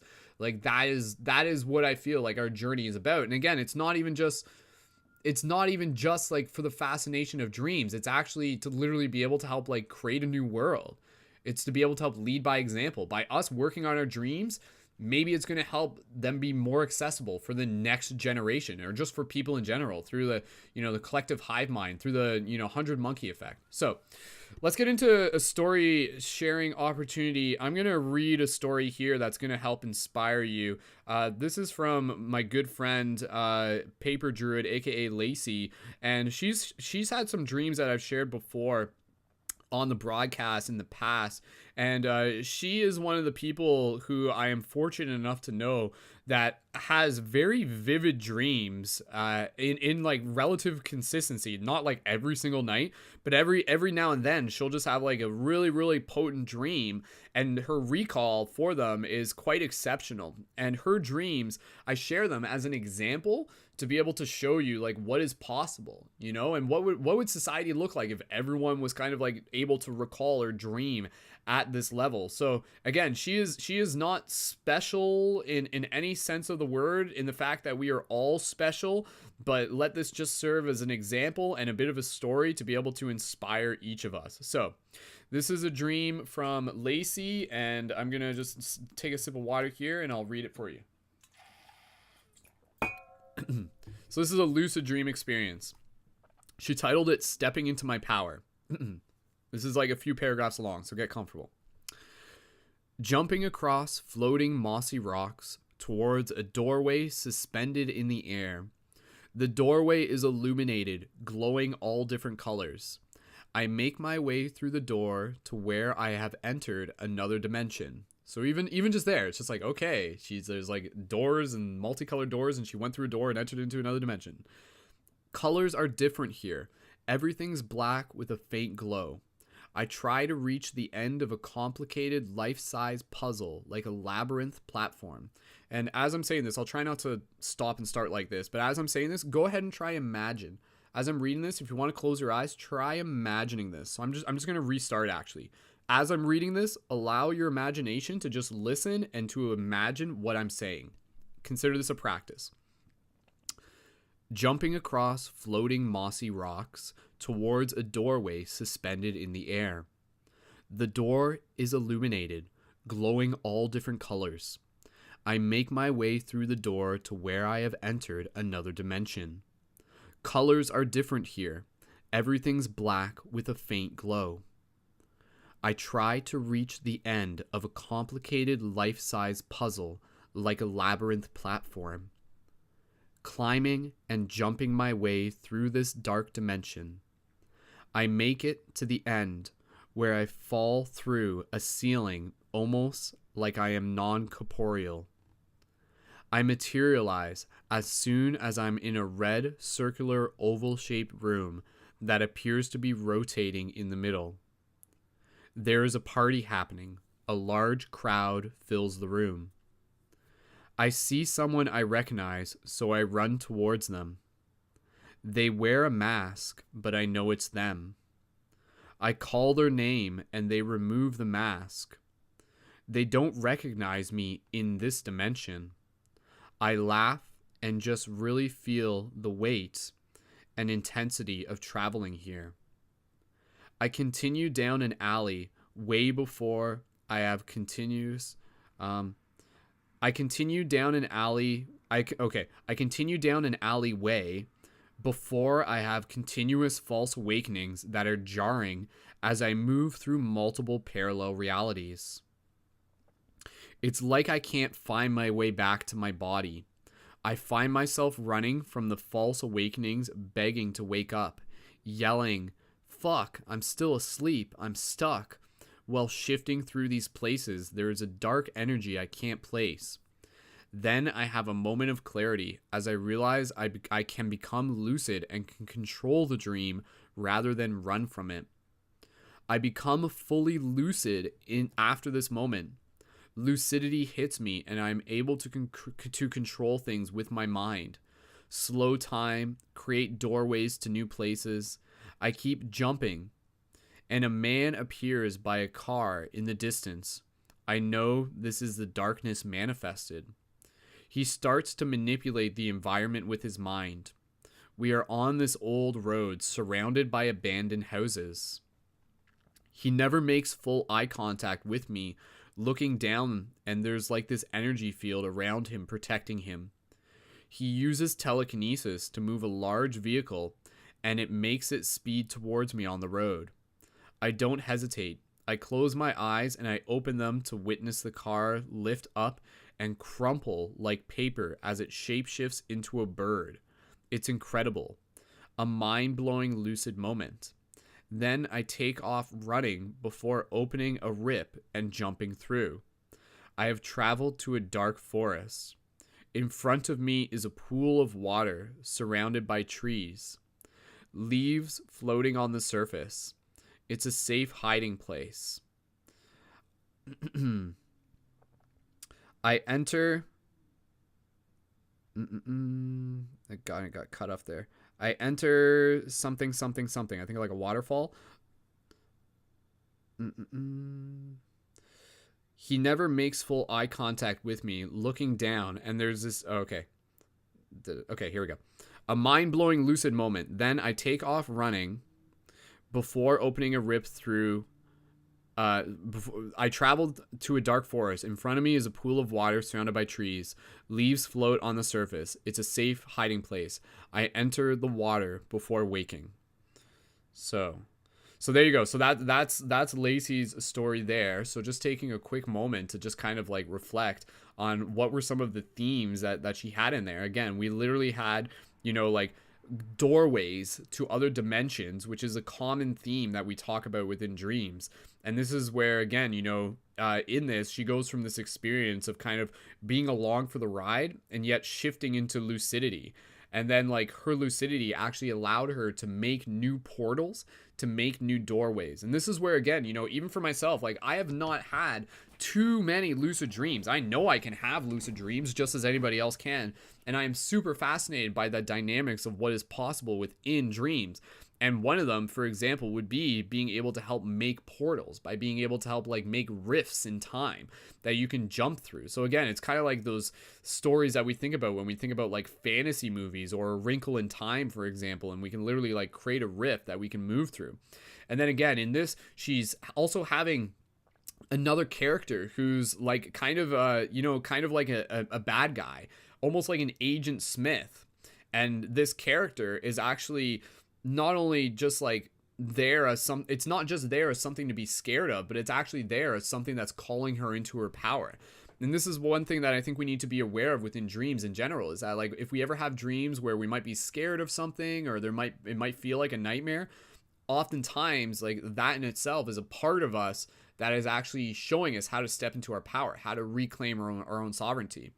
And then again, she had that moment where there was like a car coming at her, and she like went lucid, and she like crumpled the car in midair with her mind and turned it into like a bird sort of thing. So you can understand like just like the potential of what can happen by going lucid, where like literally in a single second you can transform something simply through the will of your thoughts.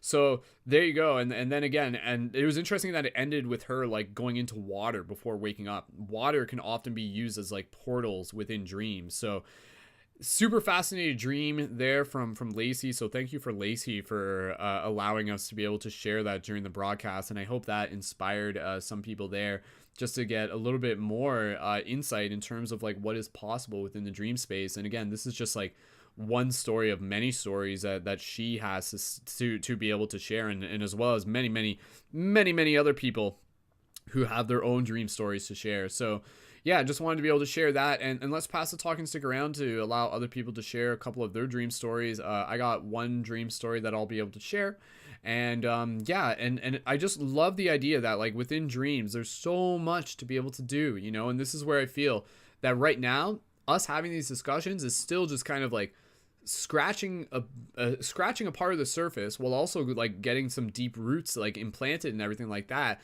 But what would happen if eventually, by us continuing to do these broadcasts and by us showing up and practicing, you know, in a year from now, or maybe in like 5 years from now, literally it's like a group of us showing up on these broadcasts and we're like consecutively lucid dreaming.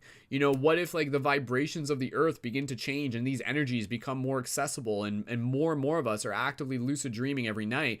And it's not just us like saying like, oh, how do I lucid dream? It's more so us talking about like the dynamics of what we can do within the dream space, and all the different abilities. So it's like, oh dude, like, yeah, I figured out how to time travel within my dream. Like, oh man, yeah, I figured out how to like turn Super Saiyan within my dream. Oh yeah, I found like a portal, how to like go to like, you know, like the Andromeda galaxy or things like that. Like these are possible things that can still be accessed through the practice of us dreaming. And again, I think it's one of those things that you have to know that it's there for you, and let that be the motivator to help inspire you to continue to work at these things. But like anything else, you have to earn them. You really, really do have to earn them in that sense. And the universe will be able to like deliver when you are ready to be able to receive. And again, also the idea that, just like reading the comment from Jessica in the live chat, you know, the idea of being able to meet other people within the dream space, within the astral plane, like absolutely. Again, I feel that what we're moving into right now in terms of technology, in terms of like virtual reality and everything like that, that in itself is very much a parallel to what is already possible within the dream space. Virtual reality is actually in a way kind of like an external version of what we already have within us. So can we get to that point where we're going to sleep every night and we're meeting up in common dream places? We're going on adventures. We're like having paradigm shift meetings. We're working on things. We're creating things. We're building things. You know, can we build like a city within our dreams? Can we build like spaceships within our dreams and maintain them and like save them and continue to return to them? Like, again, these are just some of the questions that I feel evidently the answer is yes, but the theory of them and the prospect of them inspires me greatly to be able to continue to work towards them, and to just continue to be able to like have these discussions, because I feel that like this is like an important part of the leading edge of our shift in consciousness, of our evolution as human beings. I don't feel that we're meant to just go to sleep at night and just wake up and be like, I don't remember anything. I feel that it is within our birthright to be able to go to sleep and to like wake up and be like, holy crap, what a ride, what an adventure. Like that was a psychedelic experience, and it doesn't have to happen every night, but to just know that it's possible, like that's life-changing. And I feel that that's what we're here to do as a soul. And that's where I feel like as a body, that's part of the reason of the body, is to actually be able to like have the physical experience, but then to use it as a launch pad to go into the dreams and to actually maintain the experience of the dreams recorded in a single central location of our body. So like maybe as a soul, if you're not in a physical body, you're kind of having these dream experiences, but it's not linear. It's kind of like all over the place. Whereas like when we are in a body, we get to like have this linear experience of us being able to experience these non-linear things, if that makes sense. So let's pass the talking stick around, and if anybody has any dream stories that they would like to share, now would be the time, and then we'll just go over a couple more questions, and then we'll go into our closing meditation. So anybody who has any dream stories that they would like to be able to share, please feel free to do so. I know Brian and Wolf had one, and I've got one that I can share. And if Vanessa or Erica, if you guys have one, you guys can just give me a thumbs up and we can share it. Vanessa, would you like to share one? Was that a thumbs up to share something? If you would like to, go ahead and unmute yourself, Vanessa. If you would like to share something, please go right ahead. Yeah, I was having some lag. There we go. Okay, cool. You're here. Go for it. All right, well, this is kind of combined. What I know about dreams is that there is multiple layers of it. When most of the times when you dream, you're just dreaming what you do every day. And some of my most vivid ones of these, I don't remember, but I've been told was when I used to game on Perfect World International, and it seeped into my dreams.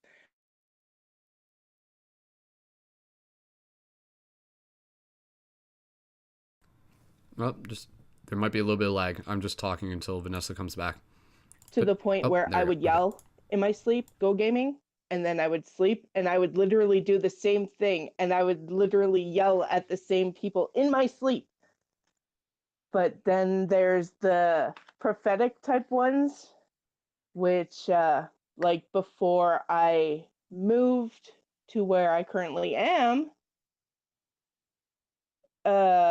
I end up having dreams of insane tornadoes around my house, and literally within about 2 weeks, we had moved. So it was like my whole life got uplifted in my dreams, and then it actually happened. And then there's the fantasy type dreams, where, of course, you go dreaming you're dating Brad Pitt or Angelina Jolie or whoever the heck you want to dream of. That's your own personal fantasies. But yeah, there's those types of dreams, and then there's the ones where, well, astral projection, but that's a whole nother category. But yeah, I've had some pretty crazy dreams. Actually, right before I went through my awakening, I ended up having some insanely chaotic, explosive dreams just prior to that. And it's always stuck with me. But yeah, I think that's it. I think we should wrap it up because I have a busy day tomorrow as well. Good old there we go. radiation treatment. Awesome. Well, thank you, Vanessa, for sharing there. And absolutely, I think it is interesting to know that like there's so many different types of dreams that we can have, and yeah, like some of them can be very fantastical, some of them can be mundane, some of them can be prophetic, and some of them can be very symbolic. And yeah, I think what you were saying there, the idea of like experiencing like a tornado in your dream, yeah, and then like kind of like finding that your life might feel like it's like kind of like you're in a tornado or something like that. Like, yeah, like that can be very, very interesting how that can kind of echo into the dreams, and it works both ways, where like our waking experience will like echo into the dreams, and then our dream experiences will echo into our waking experience. So it goes back and forth. So, but yeah, thank you again, Vanessa, for sharing and for being here. Stories to help document what you might have experienced over the last month or any other time, please feel free. Panda, go ahead, dude. Yeah, definitely. I'll just do some quick ones. I had two dreams within the last week that coincided with each other, and I didn't really even like think about it until I think Wolf was sharing some of her dreams, and you were talking about some of your stuff. But the first one is I had a dream, and I had my cat was walking around the house, and I'm looking at this cat or at my cat, and when I go look to a different part of the house, and there was another version of this my cat there, same cat, but it was like a kitten version. And then another part of the house, there was an older, shaggy version, and then there was another one that was fatter. And so, all in all, throughout my house, there was 10 separate versions of my cat, kind of cruising around. And I'm like, whoa, what? Why do I have all these cats all of a sudden? The first thing I'm thinking is, why do I have all these cats? Eh, what's going on here? And then when I woke up and thought about it, I was like, well, that was interesting. It was like there's multiple versions, and then they're coinciding with each other. But then the second one that kind of helped tie together and opened up the broader spectrum for me is I was falling asleep and dreaming, and I started falling in and out of the dream realm, and I fell asleep, and it was like I was sitting there and I had headphones on, but I was sitting up and I had headphones on, and it was really, really, really real to me. And I kind of woke up and I was like, whoa. And I looked around. I'm like, no, I'm not. Whoa, wasn't I just sitting here with headphones on? And then I fell back asleep, and I was sitting under a tree and just kind of hanging out, watching stuff and being outside. And I was like, whoa. And then I flashed to the beach, and I was sitting at the beach, and I was there. And then there was an older version of myself, and then it was me younger and as myself as a child, and all these different incarnations and parts of me. And then I started thinking about, I think Wolf said how things are starting to kind of tie together, and she had multiple versions of herself that were converging into each other. And I started me thinking about that, and I thought, oh, hey, wait, I dreamt 2 days ago of multiple versions of my cat and being around. And then last night I dreamed of multiple versions of me, and it was like they are all coming together and merging. And I don't know if you've all seen the movie The One with Jet Li.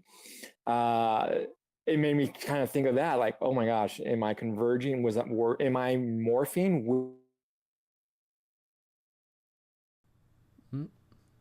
Oh, there might just be a bit of a lag here. Giving it 1 second. I think Panda's jumping back in. We will see. 1 second, folks. Oh, I think it's a glitch in the Google Hangouts, that's why. But yes, if you've seen the movie The One, that's about like Jet Li traveling multiple parallel realities. So highly recommended. Let's see, did we lose the feed to the Hangouts?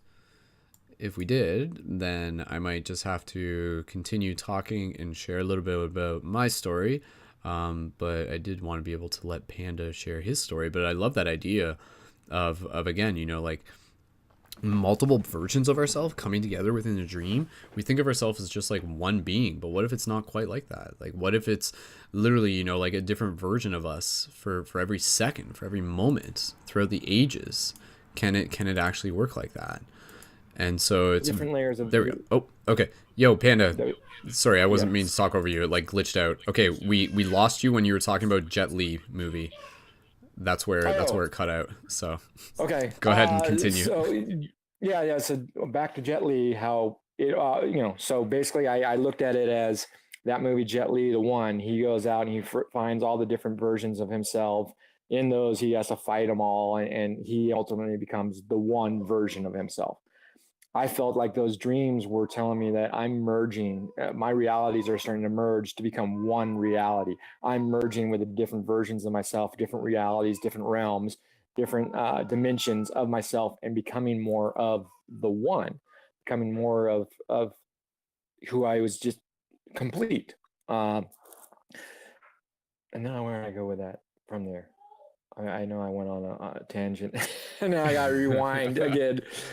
And then how everything reflects to, your dream world reflects your conscious world, your reality, and how more and more people are becoming awake, more and more people are becoming conscious with themselves, more and more people are tapping into the metaphysical every day.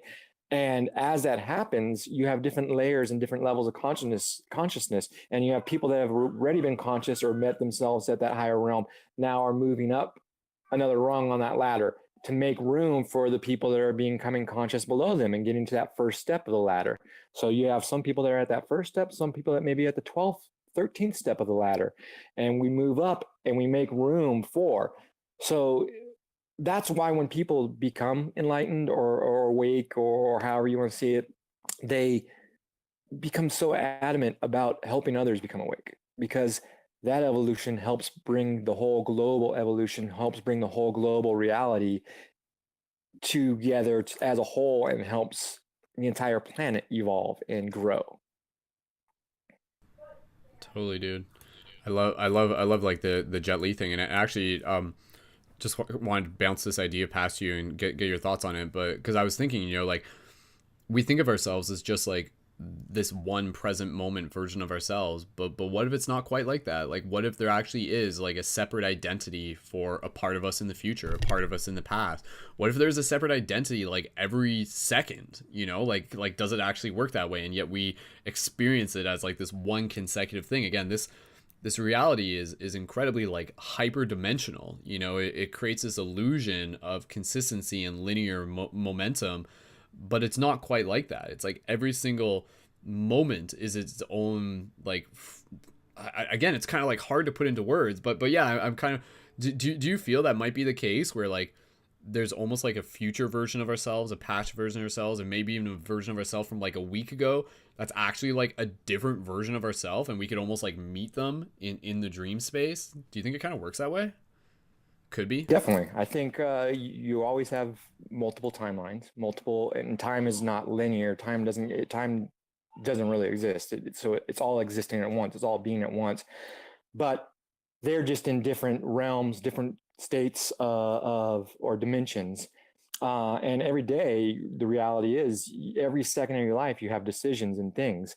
And from those decisions, multiple timelines can be sprouted off and spread apart, and can exist and go out from each other. So if you decided to do this, or something even as simple as I'm going to catch a cab, well, maybe because you caught that cab, you became the version of yourself that went off to the concert. But if you didn't catch the cab, maybe you're the version of yourself that got stabbed or robbed, or maybe you're the version of yourself that fell down and broke your ankle. Or I think all those versions exist, and based on your decisions, that's what chooses which timeline you come. You can always bounce through different timelines and different realities, and it's all based on whatever decision you make to where your next path goes.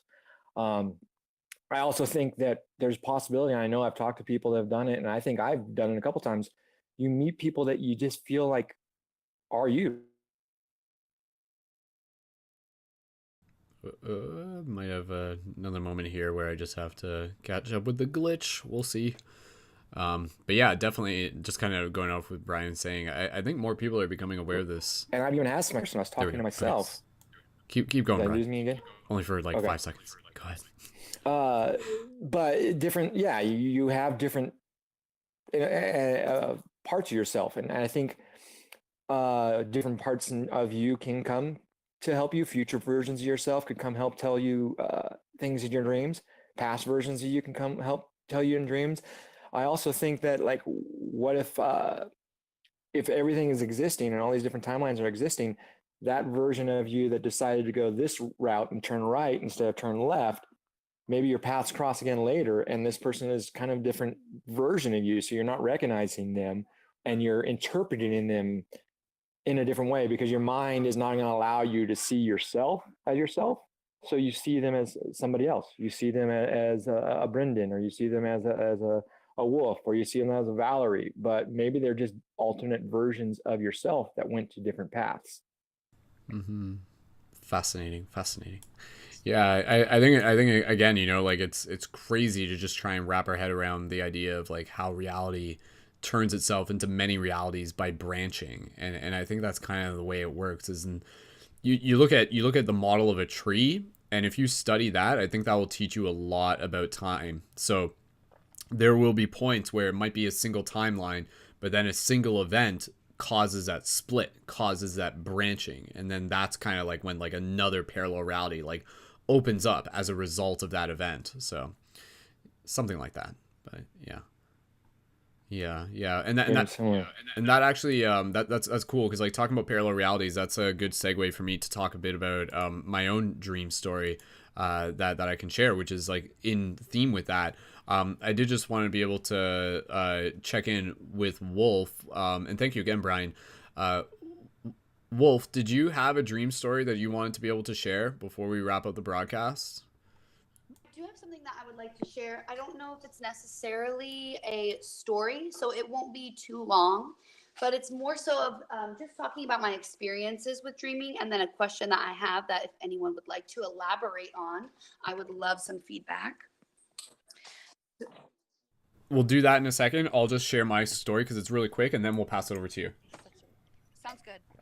Okay, cool. So, anyways, over the past month, since the last dream broadcast, like I've definitely been having like more dream recall. A lot of my dreams, like I've been like writing them down.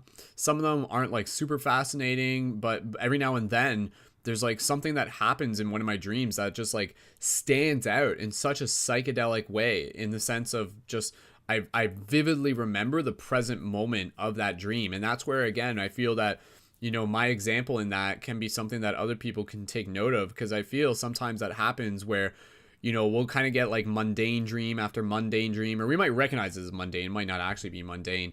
And then, you know, we'll just kind of like almost get bored with trying to practice our dreams and be like, I'm not getting anything, or I'm not getting what I want. But then every now and then, if you keep at it, suddenly in like one moment, it might not even be an entire dream. It might just be like literally like what might feel like 30 seconds in a dream might come to you, and it will be transformational. It will be psychedelic. And you look back and you would just be, you know, try and think, how much would you pay to be able to experience that again? Like, you almost can't put a dollar value on it. It's like just so deeply meaningful. And so one of the experiences that I had, I think it was, I guess it was like less than a week ago, but I remember at one point in my dream, I was at like a place in my childhood. It was at like a convenience store way back in my childhood. The location isn't really super important, and I was doing other stuff and everything. But then the part that vividly stood out to me, and like I can still see this, like I can still vividly see this, which is crazy, was like me looking up into the sky and me like seeing celestial bodies in alignment up in the sky. So it was literally like a giant planet like in the sky, almost like kind of like hanging in the atmosphere. But then I noticed that it wasn't just one planet. As I kind of like moved my head, I could actually see that there was like like multiple planets behind it. And that's when I realized that it wasn't even just different planets. It was actually like different versions of the same planet. And this is kind of what we were talking about with like the parallel realities. This is why I was mentioning this in relation to what Brian was talking about, is that as I was looking at that, I was like, holy crap. Like, I feel like I'm like looking at the parallel realities of what was Earth. Like, it was literally like Earth hanging in the sky. But then there was like multiple versions of Earth, like kind of like projected behind it. And it wasn't even like so much as if there was just like one or two or three or four or five or six or seven or eight or nine. It was like a continuous just kind of like stream that just kind of like kept on going type thing. And this actually, I've thought about this before. Like, I've had this idea before about, you know, like trying to perceive Earth from like a 5-dimensional space. What would it actually look like? And it actually would look something like that. And so each Earth looked a little bit different. You could see the surface looked a little bit different. So again, my interpretation of that, I don't know exactly how I would interpret it, whether or not it needs to be interpreted, but the awe that I felt in that moment was just like so amazing as I was looking up at this. Like, imagine if you were just walking down the street one day and you looked up in the sky and there's like freaking parallel Earths floating in the sky. Like that'd be pretty amazing, right? So like that's what it felt like, because in that moment it wasn't just like, oh, this is just a dream, therefore it takes away from the beauty and the majesty of this moment. In that moment it was like, holy crap, I'm being shown something incredibly sacred and incredibly meaningful, and this is like something that I really just felt like touched my soul. So I felt that having that experience was something that I wanted to be able to share, because again, maybe it's not something that I'm supposed to have all the answers to at this moment, but just being able to kind of like put that visual within other people's minds is something that I can at least do by sharing my story. And again, just opening us up to the idea of, you know, parallel realities and multiple versions and multiple, you know, multiverses and everything like that.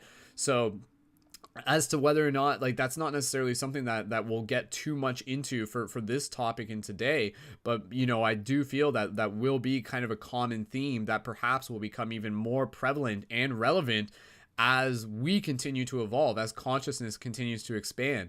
What if, like, literally within our dream we could actually go to like other parallel earths?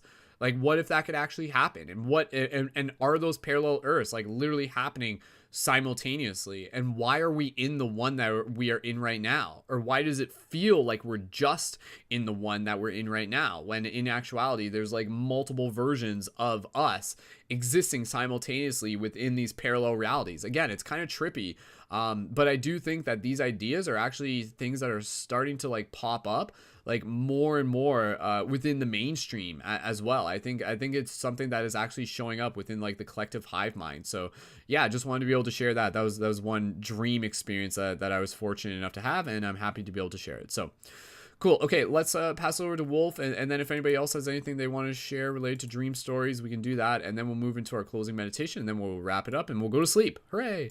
All right, so Wolf, passing it over to you. Go ahead and share what you would like to share. Assuming that Wolf may be there. Wolf, if you're, Yes. yeah, okay, cool. Okay, go for it. Sorry. No worries. Okay, so I wanted to discuss a little bit about my own experience with dreaming, and I have a dark or really mysterious and a lot of negative things that go on in my dream space. Really, very like not like human like. There's a lot of really multidimensional stuff that goes on. It's not like I'm walking through the world and eating donuts or whatever. It's very uh like I'm in different places and on different planes, communicating with different creatures that aren't normal of like a human experience, I suppose you could say. And when I find myself in these dreams, they're usually really dark. There's a lot of scary things going on, and I'm trying to escape, or I'm trying to protect someone, or someone's being murdered, or just really crazy stuff like that. And I find myself being asleep for sometimes over 12 hours, where I will not be able to wake up from my dream until the story or the cycle or the message has been completed, whatever it is it needs to come through, until my body will actually be able to awaken. And sometimes it happens where I do wake up and I'm still very sleepy. I just wake up, go to the bathroom, and then I get back in bed, and my body won't let me actually fully wake up. I'm very groggy. I'm super tired, to where it's like I want to get up and I want to move out throughout the day, because I know it's late in the morning. I should be up by now. And so I try to push myself to kind of get up and move around and continue to wake up, but my body just keeps telling me, you need to go back to sleep. You're really, really tired. Go back to sleep. My eyes, I can't keep them open. I go back to sleep. And then if I had cut off in the dream to wake up, I will go back to a space in the dream. Maybe it's not the same exact place or the same exact space, but I'll go back into the dream, and it will continue the cycle until I've officially woken up. And usually by that time, it's been hours upon hours that I've been asleep, and I wake up, it's super late in the day. I have this overwhelming amount of energy that's just stuck with me from the astral experience, where I just feel uneasy. I feel almost afraid, like anxious. A lot of depression will come through in this time. And so that's something I've been experiencing more and more as I become more aware of my dreams. I've been experiencing this more often, where I kind of get stuck in dreams. And then when I do wake up from them, I have to go back into them before I can actually wake up and move throughout my reality and my life. And so I would love any opinions or thoughts, or just any, I mean, this could just be me sharing my story. If there is no opinions, that's a-okay. But I would just love some feedback if any of you guys have any kind of response to that. That's fascinating, Wolf. So like when you have a dream and you kind of like wake up from it and then go back to sleep, are you often going back into that dream? Like the story kind of picks up where you left off? Does it literally happen like that sometimes? Yeah, yes, usually it will be the same dream. Sometimes it's the same exact place, same kind of situation, and other times the same dream, but it's a little bit different. It's like the person I was talking to or the creature I was talking to is a different creature, or the place that I'm in, the earth or whatever kind of ground that I'm on or whatever kind of air that I'm in, it's a different color or it's a different sensation. It's just a little something's a little bit different. And so, are more often than not, are have these experiences been kind of like a little bit stressful, opposed to like happy and inspiring? Like, what? Always. They're always very fearful, like a lot of fearful stuff coming up, a lot of feeling unempowered, like I can't protect myself, like I have no strength, like people are out to get me almost, like the people in the reality around me are trying to either manipulate me or they're trying to actually physically kill me or take my physical life away from me. Hmm. Have you been able to enter back into those dreams and like achieve lucidity? That's a good question. I haven't really that I know of really been very lucid in the dream. It's usually when I come out of the dream and I'm awake that all of it floods out. All of the messages come through, all of the energy, the weight on my shoulders, all of it kind of comes to me once I actually have hit that point of reawakening. So what do you feel like if you were to go back into that dream, potentially lucid, do you feel that would kind of like shift your experience? Do you feel like you would be able to kind of like regain control over what you might be experiencing? I feel like that's very possible. I definitely think that anything is possible in the dream realm, and I think that that's actually a really great piece of advice is to explore with more lucidity, practice bringing in lucid dreaming into those experiences because it Hmm. does happen where I wake up and then I have to fall back asleep to finish it, and I know that there's some kind of a there's like a kind of practice where you do that where you wake up from your sleep and then you go back to sleep to kind of bring about that lucidity. So I wonder if that's maybe what my body's trying to get me to do. It's trying to Hmm. get me to do that consciously on with my own drive to do it maybe. Yeah. Have you tried? Go ahead, Brian. Uh, I was going to ask, have you tried? Because if you can remember the events, have you tried to kind of reenact them in the when you're awake, when you're conscious, and just try and act through them a little bit, and just kind of play them out and see, and then try to change or manipulate it a little bit to where you, when you go back to it, it gives you a different perspective or strength about it. That's a really good question. I don't know. I don't think I've done it in that kind of way. I know when I do get dreams like that, I look at it as almost like I'm in a fearful state in my waking life and that there's a lot of healing that I need to do. There's a lot of um finding my strengths in my daily life. And so I'll kind of do that where I find empowerment building practices to bring into my life, but I haven't done it in a way where I'm actually bringing forth the dream and reenacting it in a way of kind of empowering myself in the physical in that kind of way. But that's a really good point. Hmm. Yeah, I definitely feel like even upon that first awakening, if you're able to even just like, unpack some of the experience by journaling it, that may kind of help where you're just like authentically talking about to yourself, just kind of like what you might have felt there, but then almost kind of like continuing the story in terms of like what happens next. Like maybe there could be some sort of thing where you're literally like journaling what happens, but then you like write the next paragraph of like what you want to happen, and it's Yeah. again kind of like, and then I reclaimed my power, and then I kind of like shifted this, or then I was able to like feel empathy or express gratitude, and allowed like that person, the other character, to kind of like see their own actions or something. I mean, the just ideas, but what do you think? I think that's actually a really great idea. I like the idea of journaling my own story afterwards and rewriting the direction that the dream was taking me in. Because we have to kind of approach this again just from the general idea of life, of you know, that mindset that like whatever is there is actually there to empower you. Like the universe never just like gives us stuff to be able to just be, you know, like, oh hey, like we're like being a bully or something like that. Like the universe is very intentional with what it delivers to us. So I think it's knowing that whatever you are experiencing, there is like a way for you to receive empowerment from it, simply by you changing your relationship to the story, and simply by you changing the story itself, by like, again, kind of, that's where I feel like if you could kind of like step in with lucidity, that would give you like an immediate ability to kind of rewrite which way you're taking the story. So I feel, yeah, like the idea of kind of practicing journaling and continuing this story in the waking state, but then also knowing that if you were to enter it back with lucidity, that would be like motivation to be able to practice your lucidity. Whereas like, you know, maybe prior to that moment you've already been practicing, and then you're just like, okay, like I'm ready to go back into this, like I know how to do this. And then again, and then you go into it, and then you like transform the dream, you know, you like defeat the dragon or something like that, opposed to just Yeah, going along for the ride. really like that idea.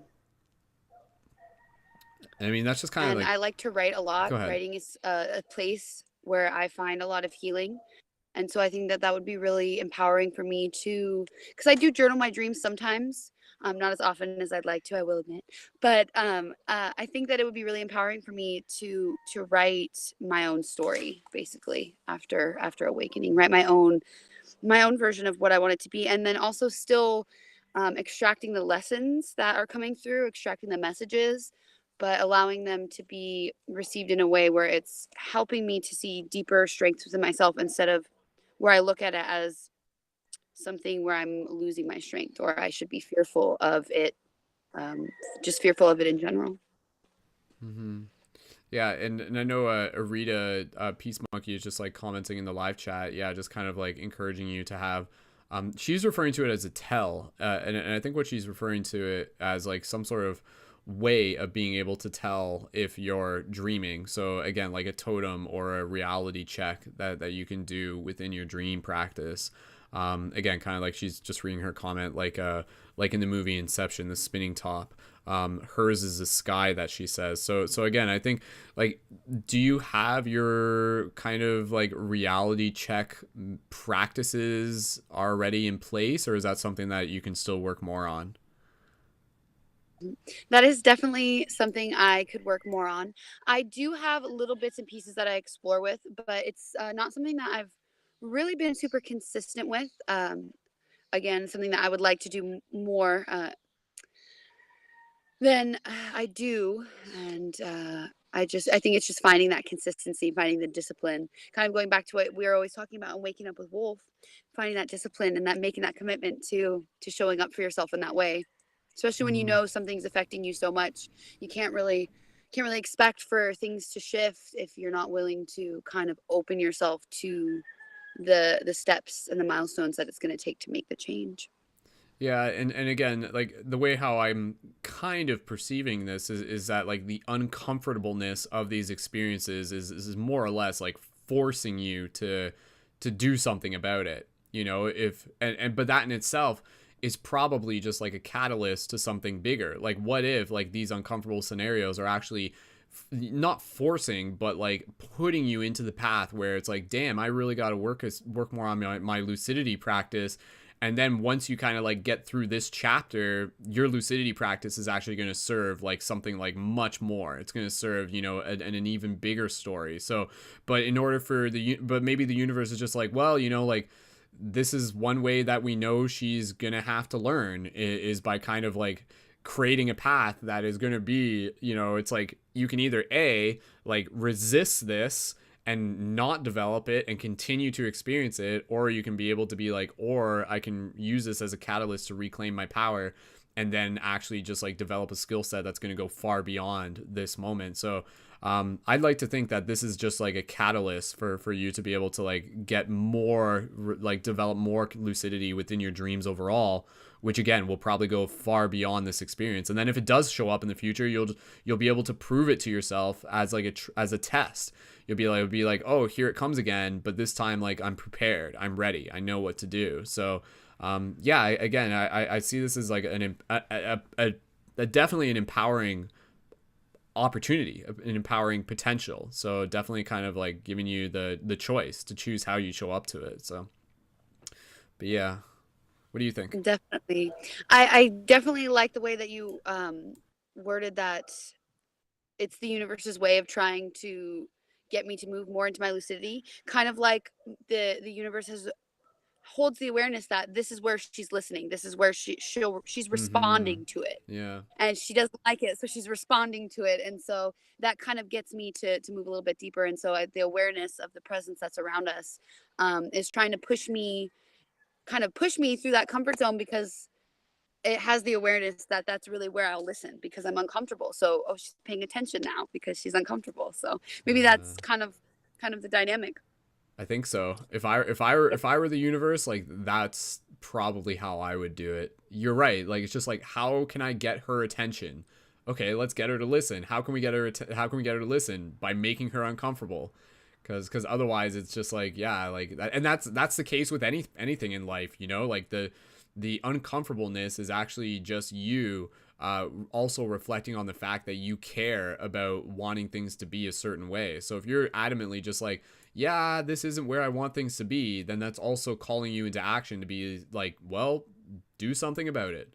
And what are you going to do about it? So this is you stepping into that where it's just going to be where you get to answer that question and be like, this is what I'm going to do about it. And really even just kind of shifting that mindset. So next time you wake up from a dream like that, can you shift yourself into that place where you actually like see it with excitement? You're just like, ooh, this is a test. This isn't just again like some sort of like boogeyman out to get me, but this is like, you know, this is a gauntlet, this is a labyrinth, this is a test, and I'm gonna like show up for it a little bit differently. And I think even just that attitude will probably begin to like send that message to the universe that will probably like deliver the experience to you differently just by you shifting your relationship to it. But yeah, no, I feel just from us talking about that probably gives you like a little bit more insight on how to go about that. I'd be curious to hear in a month from now where that sits. Definitely. And I really appreciate the feedback a lot. And I'm taking all the mental notes, and I will be sure to actually implement more of the practices into the practices that I already have right now, building on them with more dream practices. And I will definitely leave feedback on how everything goes, and let y'all know how things have Cool. shifted and changed after a while of me staying consistent with those practices. Awesome. And do you have like any current reality check practices in your repertoire? Let's see. Like sometimes I'll do before I go to bed with the intention of lucid dreaming. Like if I want to have like a lucid dream, I'll do where I just kind of scan the space that I'm in, um, kind of communicate with my animals and my pets around me, because I know in my dream space, my pets are usually something that is manipulated visually. They look different. They're they have like an extra leg, or the way that they're colored or the way that they're structured is different. And so something that I like to use as like a grounding point is spending a little bit of time with my pets before I go to bed, and like looking at them and communicating with them, and just doing the basic stuff of like looking at the things on my wall, looking at parts of my body like my hand, or maybe looking in the mirror at what I look like before I go to sleep. And then outside of doing it while I'm sleeping, um, I do like to bring in the question of, is this a dream? Is this even reality? Am I actually doing this right now? Is this real?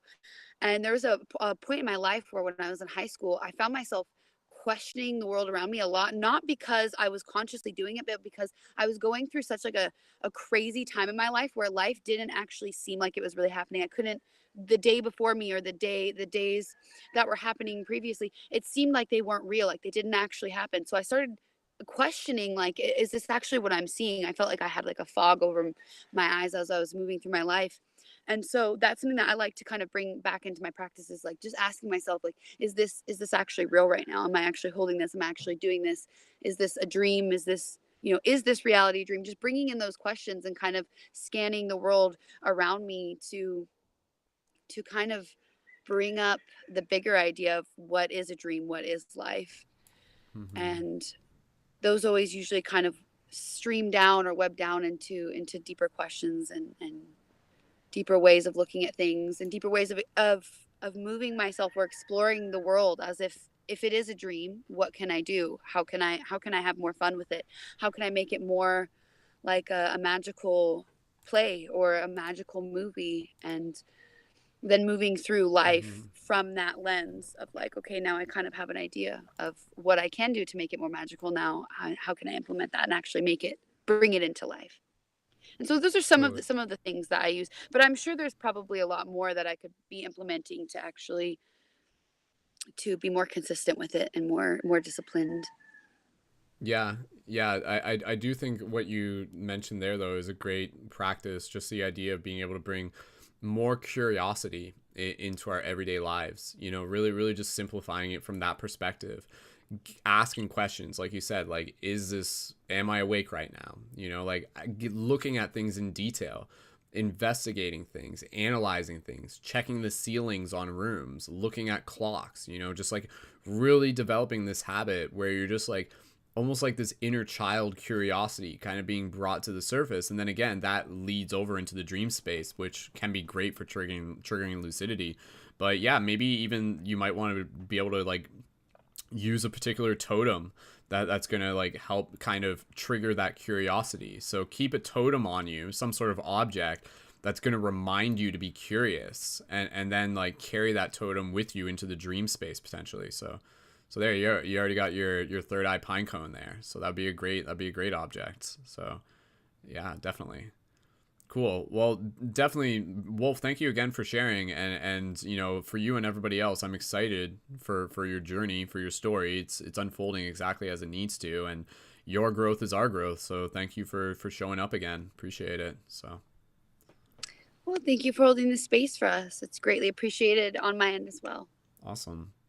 Sweet. Well, we'll move into the closing aspects of the broadcast, and I'll even just let Wolf and Brian and also we still have Erica here.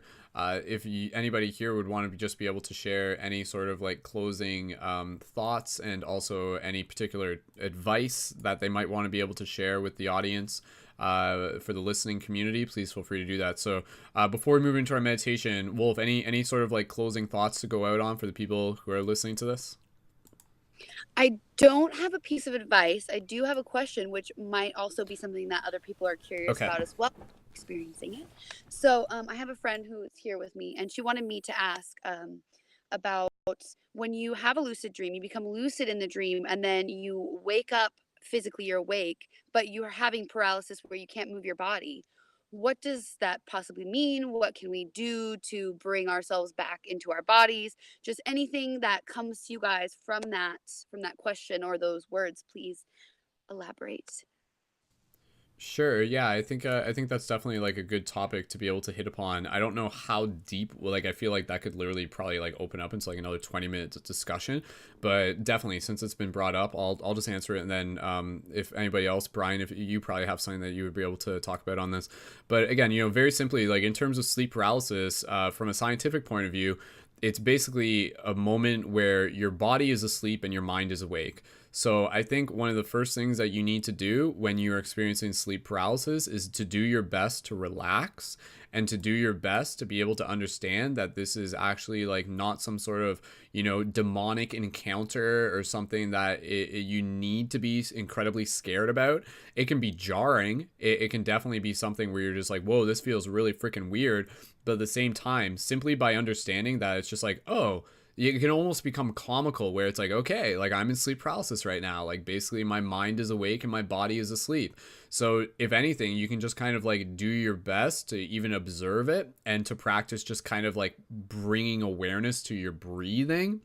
even just practicing again, closing your eyes. If your eyes were open, just kind of closing your eyes again and really just doing your best to understand that, like, hey, this is just kind of a scientific biological thing that's happening right now.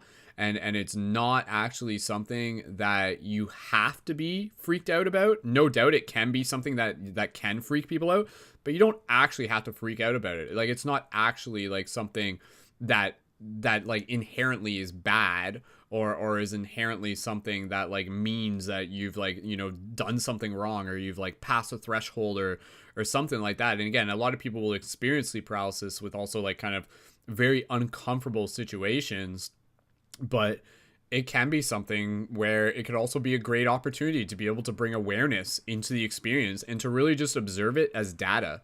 Purely just be able to like observe it as an observer and just be like, oh, cool. Like, get very, again, kind of get very curious. Be like, what am I experiencing right now? Like, what am I feeling? Hey, can I move my toes right now? No, I can't. Oh man, this is so weird.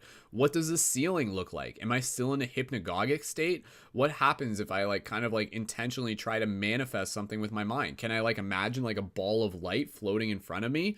You know, so I have had sleep paralysis a few times, and yeah, it's been like a little bit jarring, but even then, even in the moment, I wasn't like, oh my God, what's happening? It was kind of like, and I'm in sleep paralysis right now. And I was just kind of like navigating my way through it. And eventually I would kind of like get out of it.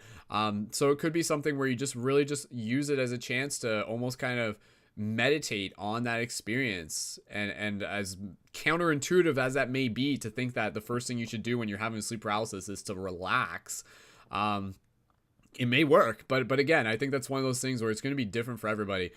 Brian, what are your thoughts on sleep paralysis, or any advice for that question? And give me 1 second, Brian. I just got to pull the microphone up. Okay, you're good. Go ahead. I definitely agree on the keeping calm, keeping relaxed, because you start to panic, you start to worry yourself, you start to become afraid, and then it becomes a scary experience and can be harder to come out of. So mainly relaxing, breathing, coming into yourself, realizing what's going on, because a lot of times what it is your body's still up, your body's still kind of in the astral plane and hasn't reconnected back, or not your body, sorry, your soul hasn't reconnected back into your body. So some good tips I would do, as far as like coming from a qigong and stuff background, is grounding yourself. Start focusing on grounding, and hey, I need to focus on earth, roots, focus on the ground, focus on bringing my body back to earth, because you're still in that ethereal realm, where your two parts of you have not connected back in.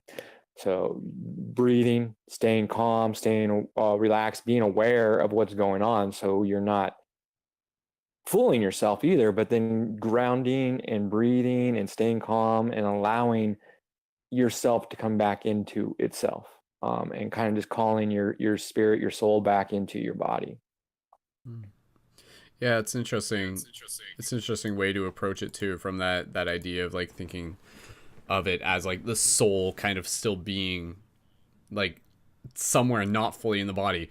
It's interesting to think about, but and at the same time, we can almost experience sleep paralysis as we're entering into the dream space. Like you can actually evoke this as something that you want to be able to experience, where it's, again, basically as you move into the sleep space, there's actually a period where your body falls asleep but your mind stays awake, and then you kind of move into the dream. And then the sleep paralysis is kind of like the reverse end of that, where you move out of the dream and your body's still asleep but your mind is awake. So like you can almost like induce kind of like a waking paralysis in a sense as well. But yeah, I think it's when you understand that it is just kind of like a natural mechanism of the body. And again, part of the reason why that happens in the first place is literally just so, like, as it does that, it disconnects like the motor cortex from like the part of our brain that's still active in imagining stuff. Otherwise, if we were to sleep, like we'd be like running in our bed or something like that, or like flapping our arms, and it would just be a disaster or something. And it's kind of interesting because like, I feel like even with like dogs and stuff like that, you kind of see that where like their limbs are like moving in their sleep and stuff. Like their brains probably like wired a little bit differently where they don't fully go into paralysis, and then you see them acting out their actions. So you can understand that the sleep paralysis is almost like a safety mechanism, to be able to like keep us nice and still as we're like actively, you know, partaking in the movement through like through our mind as well. So, but again, I'm not, any advice I share, take it, you know, just like if it works for you, that's cool. I can't really say I'm an expert on that, but I do think it is an interesting topic just to be able to practice talking about. So anybody else have anything to share on that? Or Wolf, just passing back to you, any thoughts on that? Or if your friend was listening, if that made sense at all, please feel free to. She was listening, and I greatly appreciate the feedback. 100%. Cool. Yeah, and again, you know, like everyone's experience is gonna be different. So I would definitely encourage you to just like even just like keep asking questions. Like maybe there's like other people who might be able to like give like a better answer than what myself or Brian were able to give here. And but evidently, again, I think just like understanding that it is like a natural biological process, and you can approach it from a way that you don't, where you can actually use it as an opportunity to practice not freaking out, if that makes sense. Just notice your body's natural reaction, be like, oh my god, oh my god, oh my god, but then just kind of like be like, oh, okay, like let's change the story, let's use this as a chance to relax, and maybe even let's use this as a chance to kind of like launch into more lucidity if you enter back into that dream space from there. So but yeah, just some thoughts on it. So thank you Wolf, and thank you Wolf's friend for asking that question. Thank you so much. She's the swan, so we've got the wolf and the swan. Oh, cool, awesome. Cool. Okay, let's again, we've been going a little bit over time with this broadcast, which is totally cool. That usually happens with Dream Class. We've had like 5-hour broadcasts before, but we'll definitely get close to wrapping it up. We're going to just do a very short meditation at the end. And I did just want to be able to pass the talking stick around for any just like closing thoughts, and any, if you have any like advice or tips or just like any sort of, again, just gratitude you want to express. Totally cool. So anybody here, Erica, Brian, Vanessa, if you guys want to share something, just go ahead and put your fingers, give me a wave, and we'll pass it over to you. Okay, I know Brian's got something to share. Erica or Vanessa, if you guys want to share something, just let us know, and we'll pass it over to Brian. So Brian, go ahead. Oh, one second. Okay. Yeah, you're good. Go ahead, Brian. Okay. Mainly coming back to stop taking everything so seriously. Just relax. Let it be. I mean, there's not much, you know, you can do, but to enjoy it and enjoy that experience, you know, whether it's good or bad, it's all really how you take it and process it. So you can, or react to it, really. Good or bad doesn't really always exist. Something isn't good or bad, but your reaction to it is what can make it good or bad. So you can control all of that by your thought processes and reactions. So that's great. And then just gratitude for everyone being here. It's cool that we got a little bit of variety on this class, and different people showed up, some different perspectives. It's just really awesome to hear all this and expand, and lots of good comments. So, you know, thank you. I know in the Facebook chat, Angela's been making some really good comments and has some good tips and stuff. Once again, she talked about being calm and letting things come to you. You know, don't try and control, you know, don't let that situation control it. Just let it be, and just let it manifest, and let it kind of come to, you know, you can gently nudge it in directions you want, but just let it be what it's going to be. Let it become. Awesome. Wonderful. Thank you, Brian. And absolutely, I think just like that, again, just going back to that very simple idea of understanding that like everything in itself is very neutral, and so it's up to us to sort of become more aware of what the story is, and or how we're relating to the story. And so again, you know, going back to the ideas of nightmares and things like that, like, are the nightmares inherently bad? Not necessarily. Like, it's how we relate to them when we understand that the nightmares are actually calling us into our power.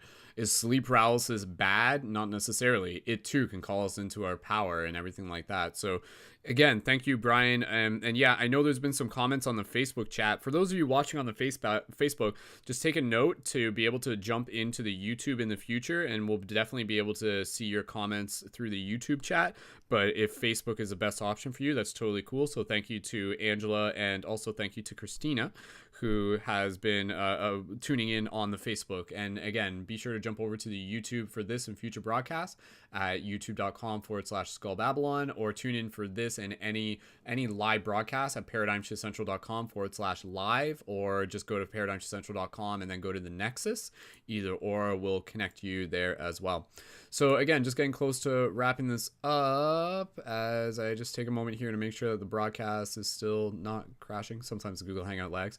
I did want to be able to just invite if Erica or Vanessa, if you guys wanted to be able to even just express some gratitude before we wrap up the class. And thank you again, both of you, for being here. Thank you everyone for being here. So Erica and Vanessa, if you guys want to unmute yourself one at a time to be able to, Vanessa, we'll pass it over to you first. Go ahead, Vanessa. Anything else you would like to share before we wrap up the broadcast, gratitude or otherwise? Well, I am thank you for the opportunity to be here, even though I am extremely tired. And I just ask that everybody have my dad in their prayers, considering he does have to go through radiation over the next week and a half, and that's going to tax me out. So anyone who does follow me on my page, Vixen's Lighthouse, sorry if my posts are very sporadic over the next week. I'm tired. I need to go to sleep. We got your back, Vanessa, and absolutely. And again, you know, like that's like, there's a whole topic there just in itself, like the idea of like, you know, can we do like energy work and healing work in the dream space? Like, so for anybody here, like even just before going to bed, feel free to just kind of like, you know, just like put Vanessa in your thoughts and just take a moment there to just kind of like float over and send her some good vibes to her and her dad, who's going through treatment right now.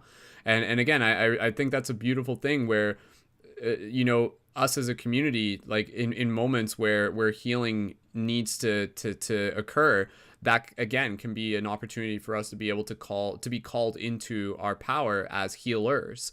So what if our ability to like expand more into the dream space is also expanding more into our ability to activate our potential as healers, not even just for individuals, but also for like the collective. And we've talked a bit about this before in other broadcasts where people like literally spend time in the dream space, like doing, you know, healing, like work on the earth, like grid work, you know, Reiki on the planet and everything. So yeah, for those of you who feel it within themselves, absolutely. Just, you know, be it for Vanessa, be it for anybody else, you know, take a moment before you go to bed to just kind of like send some healing vibes to wherever you feel called, and knowing that your thoughts become the conduit for that energy to flow. It is not like your energy, but you become the conduit. So your thoughts kind of create the stream. So just by thinking about, you know, in this case, Vanessa's father and anybody else, just by all means, help create that stream for the energy to flow there, and it will do so. So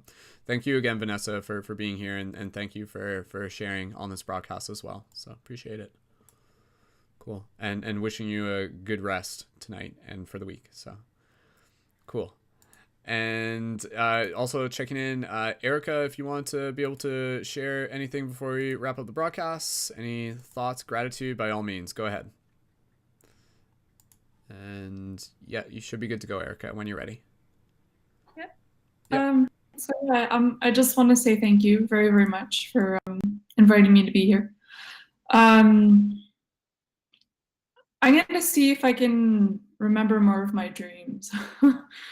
I do find dreams really fascinating. Yeah, I think that's it.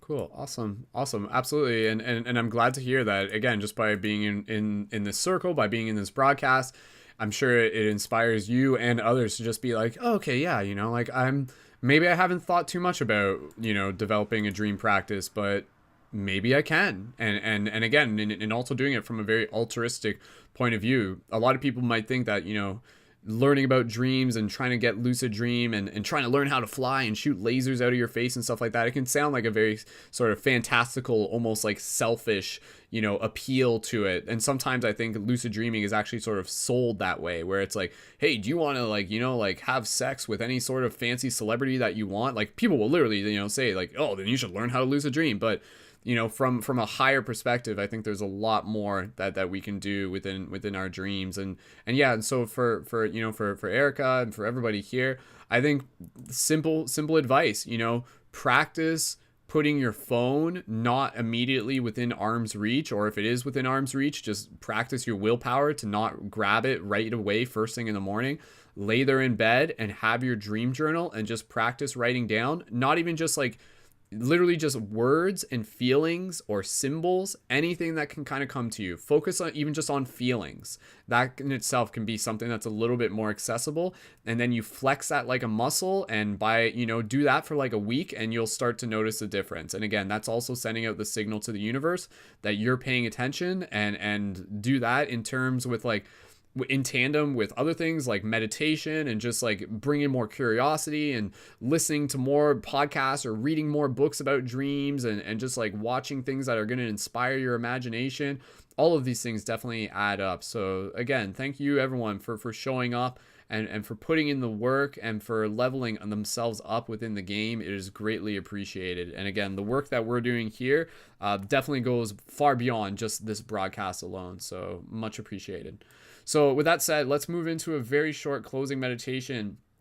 As we've mentioned before, these meditations, what we do here is we approach it in a way from thinking about the potential of shared dream experiences. So what we do is we imagine the dream tree. This is the paradigm shift dream tree. And I'm going to see if I can actually bring up a screen share so that you can see the graphic on screen, which will be popping up in a second here once it loads up.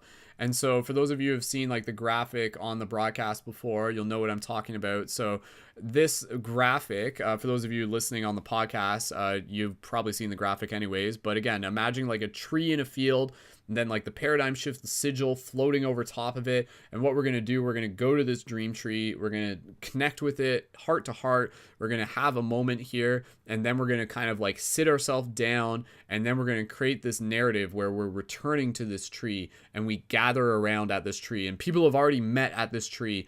I get messages at least like once or twice a week of people who are just like, hey, you were in my dream last night and everything like that. And even though I don't immediately remember it, whether or not it was immediately me or not, it is fascinating to know that myself and others are connecting within the dream space. So again, planting that seed to be able to, hang out at the dream tree and have meetings there, have parties there, create art there, have some drum circles there, do some like massage circles, meditate together, dance together. So that's what we're going to be working on here. And again, using this meditation as just like a seed that's going to be planted that will just kind of be there, and then encouraging you to think about this as you fall asleep at night, and even just like daydreaming about it during the day, and just creating that intention to arrive there within your dreams. Or even if you become lucid, you'll be like, oh, go to the dream tree, and then you like teleport there and stuff. So that's the idea. That's the potential. So with that said, I'll just invite everybody to gently just kind of close your eyes, and honestly, you're more than welcome to just like turn off your cameras if you would like to do that, just to give yourself a little bit more privacy. And we will turn ourselves towards our meditation, and we will wrap this up, and this will be less than 10 minutes. So So just allow yourself to get nice and comfortable. Find a place where you'll be able to maintain a degree of stillness. Stillness can be very, very important during a meditation, as it allows our energy to focus inwards towards the details of our imagination and connecting with more of who we are. So with that said, allow yourself to just relax your body, roll your shoulders, straighten up your spine, wiggle your fingers, wiggle your toes, and gently begin connecting with the breath. Gentle inhales through the nose. Gentle exhales through the nose of the mouth. Again, gentle inhales. And gentle exhales through the nose or the mouth. As you continue to allow the rhythm of your breath to naturally unfold, gently we'll begin by imagining a white light covering our body, and as it does, it just relaxes our entire body. So just feel a white light moving from the top of your head all the way down past your nose, your lips, your heart, past your torso, past your hips, all the way down to your feet. And as you do this, you just straighten up your spine just by a millimeter more. And gently from here, we'll begin turning our attention inwards as you imagine yourself standing in a beautiful, lush green field with the dream tree off in the distance. And as you are standing in this field, you can feel the grass underneath your feet, focusing with as much detail as possible on the sensation of the grass, of the dirt on your toes. And this grass, you can even touch it with your hands as it comes up to about your waist, feeling it between your fingers. You become aware of the air on your skin, feeling the air blowing against your skin, a nice cool breeze. You look up into the sky and you see not just a regular sky, but instead you see a starry landscape, even though it is like daytime. You see space above you as if you can see right through the atmosphere, a very dreamlike environment. In this moment, you feel yourself becoming a little bit lighter, gently lifting your feet off the ground through the will of your mind, feeling yourself lifting from the center point of your third eye. The center point of your third eye is like the cockpit for your control right now. That point helps move the entire body. And as you gently lift yourself up, you slowly begin to move yourself towards the dream tree, feeling it like a current pulling you towards it. And as you move towards it, you observe the dream tree. You see it off in the distance, in a scale fit to your own imagination, as magical as you wish to see it, shining with crystalline structures in its branches.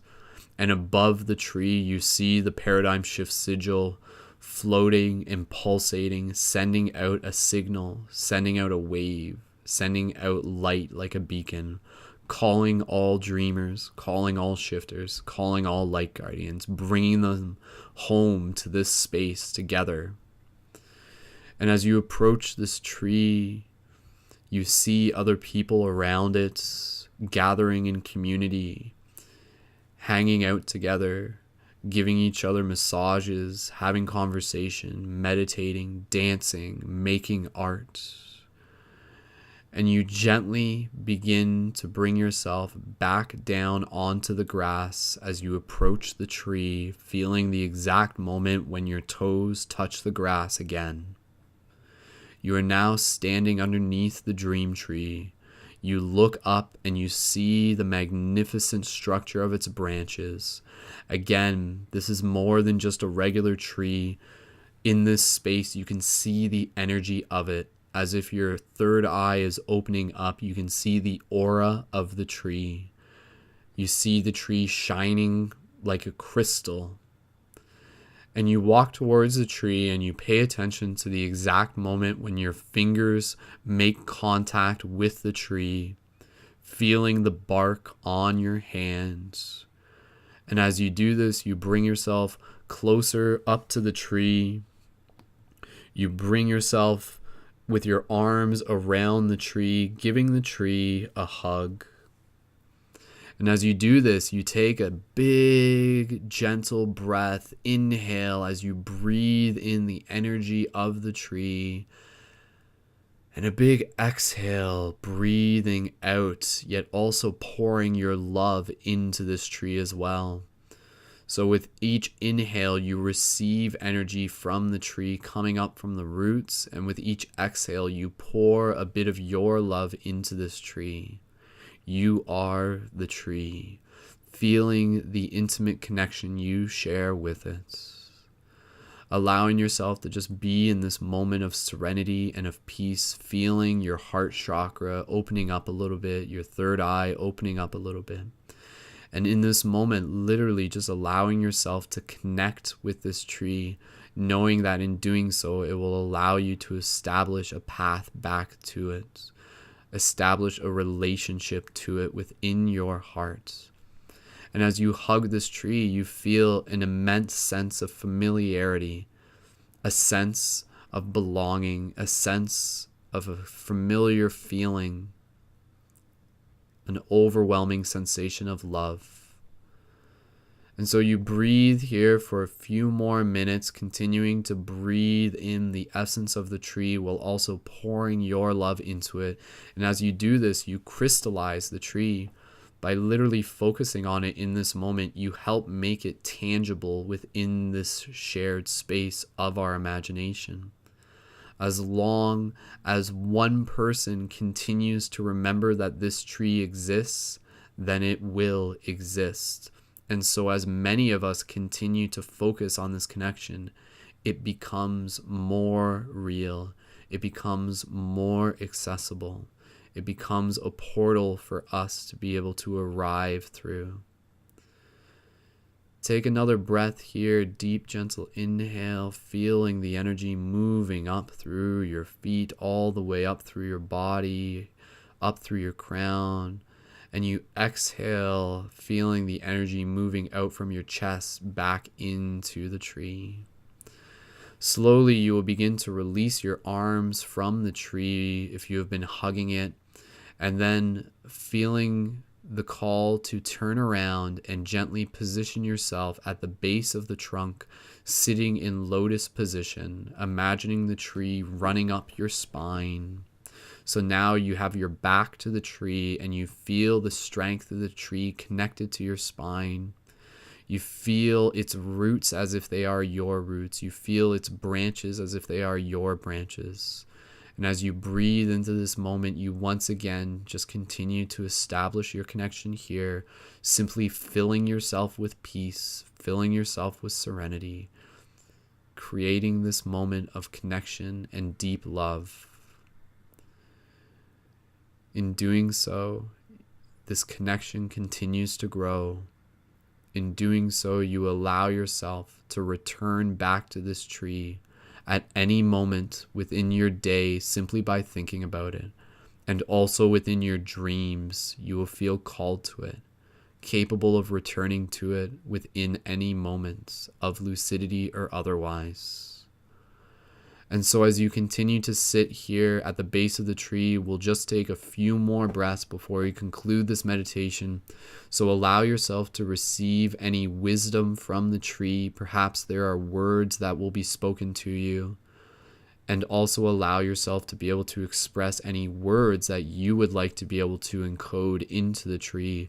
Words of gratitude for both the tree and for the community.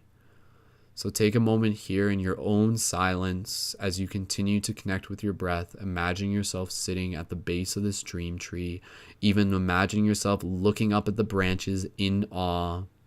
Allow this to be your moment as you continue to breathe here on your own for the next few breaths in silence.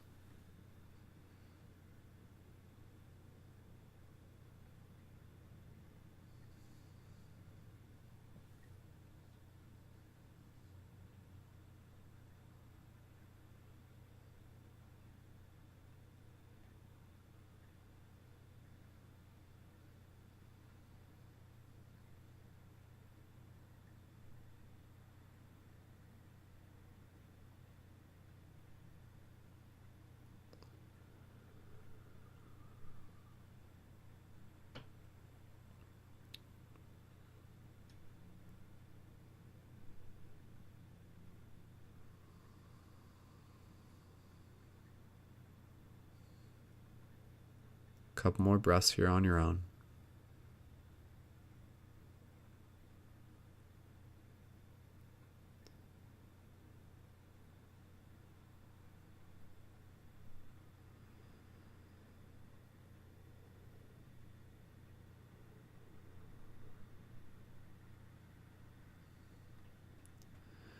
And so in this moment, you may have become more aware of the fact that this tree in itself has an identity. This tree in itself has its own spirit. This tree has its own voice. In the same way you are on your journey, this tree stands strong where it is throughout time as a guardian with a purpose. And understanding too that this tree, its spirit, is a fractal of your own. And that too is why you are so intimately connected to it.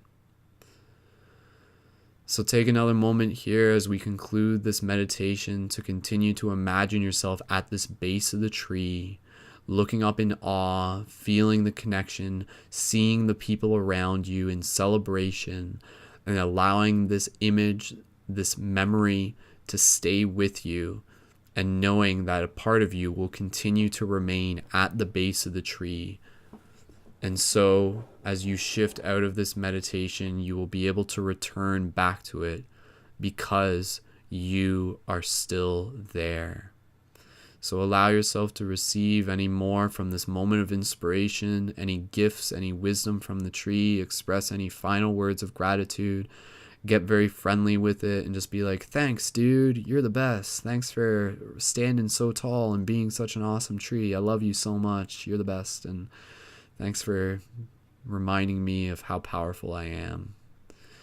And so, with a few more breaths, gently beginning to shift your awareness back to your physical body, feeling your awareness coming back into your form, continuing to breathe slowly when you are ready, wiggling your toes, wiggling your fingers, feeling the connection that the tree now carries with you, knowing that you will be able to return back to it within your dreams and within your thoughts at any time.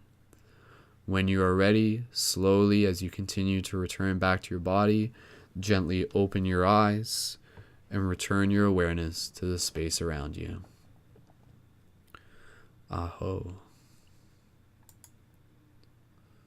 And conclude this meditation in any way that you want. Even if you just want to bring your hands to your forehead, give a little namaste thank you to the tree. Beautiful. Awesome.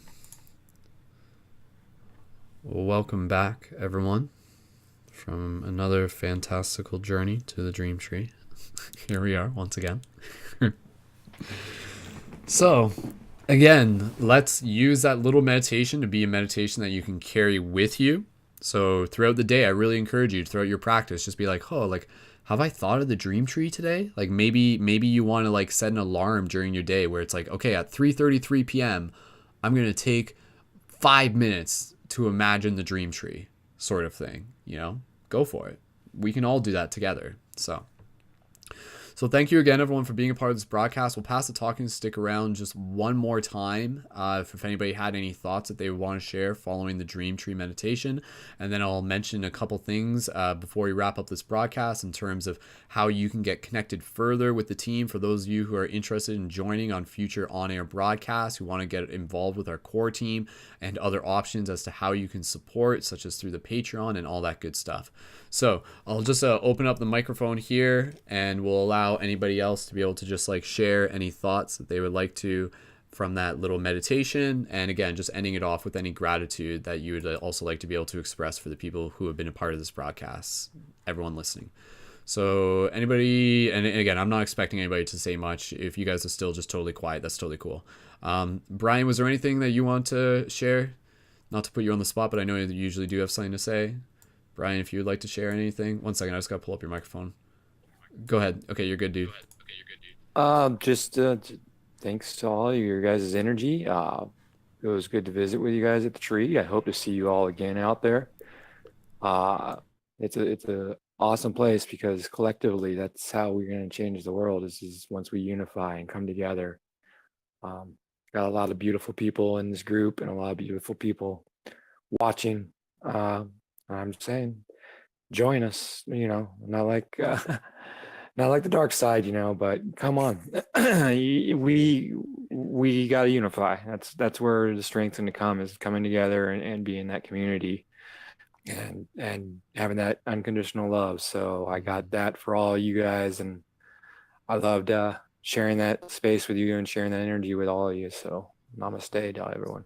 Awesome. Thank you. Thank you as well, Brian. And yeah, I didn't explicitly mention that within the dream tree meditation, but yeah, one thing that I do commonly say is like when we're at the dream tree, it's like look for the familiar faces, like see people who you recognize. Like maybe you see me there, maybe you see, like anybody during the broadcast, maybe you see a long lost friend there type thing. So allow yourself to really customize that experience. And yeah, I like that idea of like at 333, think of the tree. Like it rhymes, so that will make it easier to remember. So I'm gonna make a note of that. So I invite everybody here to make a note of that. And for anybody who like arrives at the dream tree who has an experience, please like send me a message. Let me know. We are creating that intention.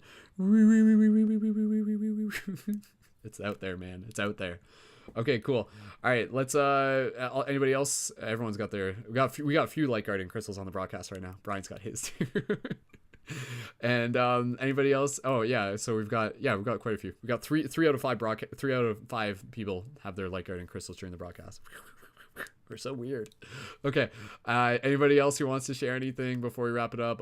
Wolf, did you wanna say something just following the dream tree meditation? Let me just I would go just for it. love to say thank you all for showing up. Thank you to the people who are viewing. Thank you to the amazing humans here who are sharing and opening up and just discussing. And thank you, Wolf Shield, for holding this space for all of us. It's been really incredible for me to connect with this community, and it's been shifting my life in ways that are just unimaginable. So thank you all so much, and it's been quite a blessing. Awesome. Thank you to Wolf Shield. And I'm fine with calling us both Wolf, but yeah, anyways, other people might get confused, but anyways, cool.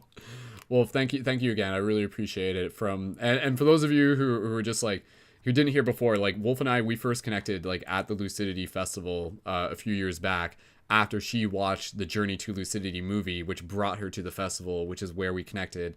And now we're here on the broadcast talking about lucidity. Full circle, man. So cool. And a quick reminder for those of you who haven't yet, because there's always going to be people who are just tuning into this for the first time, go check out the Journey to Lucidity movies. You can watch those again as inspiration, as fuel for your spirit. You can find those on my YouTube channel at Skull Babylon, or just YouTube search Journey to Lucidity, or go to paradigmshiftcentral.com/movies and watch them. They're about the Lucidity Festival and a lot to do with like dream exploration and multidimensional concepts. So, okay. And Erica, Vanessa, if either of you guys want to be able to share anything before we wrap up the broadcast, even just a bit about how that meditation was for you, you're more than welcome. I think Vanessa just fell asleep, so that's okay.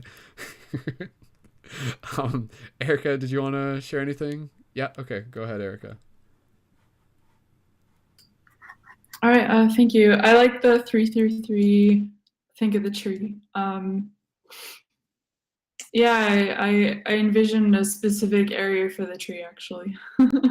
There was a field I was in a while ago. Awesome.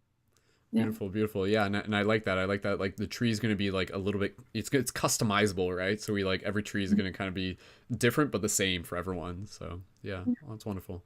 Awesome. I'm again. Thank you for being here, and I'm glad the meditation was something that was meaningful for you as well. So cool. Yeah. Sweet. All right. So with that said, we'll wrap it up. Vanessa sends her love. Vanessa, you're sending your love and everything, right? Thumbs up and stuff. Yeah. Okay, cool. Everyone's ready for bed as well. So again, thank you so much for those of you who are part of this broadcast. We'll just do a very quick send off, and then everybody here will just like make some noise as we say goodbye to everyone before we officially end it off.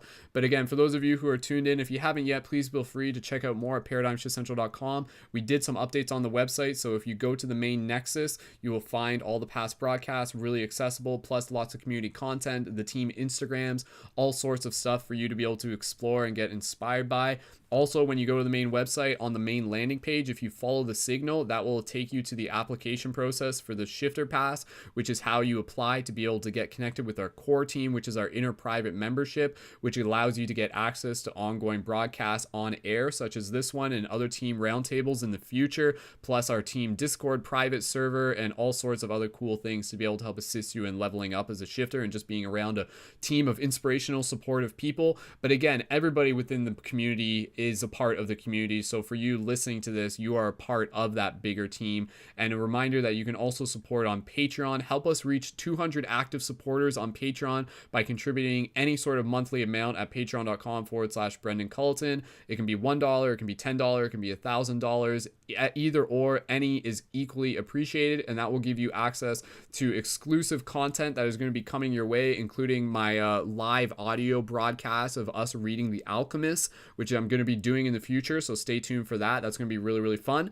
And also, you can get your 25% discount key for items at the Quest item shop, including your shift buttons and your light guardian crystals. For those of you who saw those and were wondering what those were, again, those are tools, toys, and talismans to be able to help assist you on your shift in consciousness. Wear them as jewelry, use them as dream tools, use them to dance with, any and everything. They're as magical as you wish to see them. And you can find those at questitemshop.com. Follow me at Mystic Spider-Man on Instagram and all sorts of other cool stuff at youtube.com/Skull Babylon. Subscribe and rate Paradigm Shift Radio on iTunes. And stay tuned for future broadcasts on Thursdays at 8 p.m. Eastern Standard Time. There may not be a broadcast next week. It just depends because I may be out of the office. But stay tuned otherwise for updates. And yeah.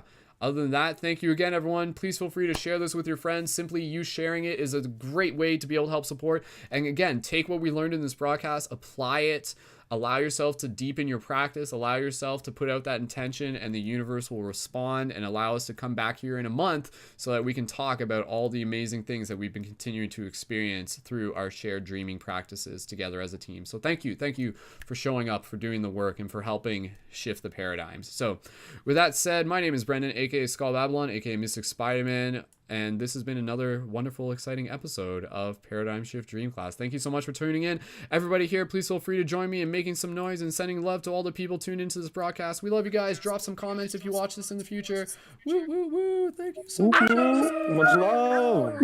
Holla, holla. Mahalo. All right. Thanks again, everyone. Much love, and we will see you in the future. Awesome. If you guys can just put yourself on mute, and then we'll make sure the audio goes out properly, and that's the end of the show. Thanks again, everyone. Much love. See you next time. Keep it shifty.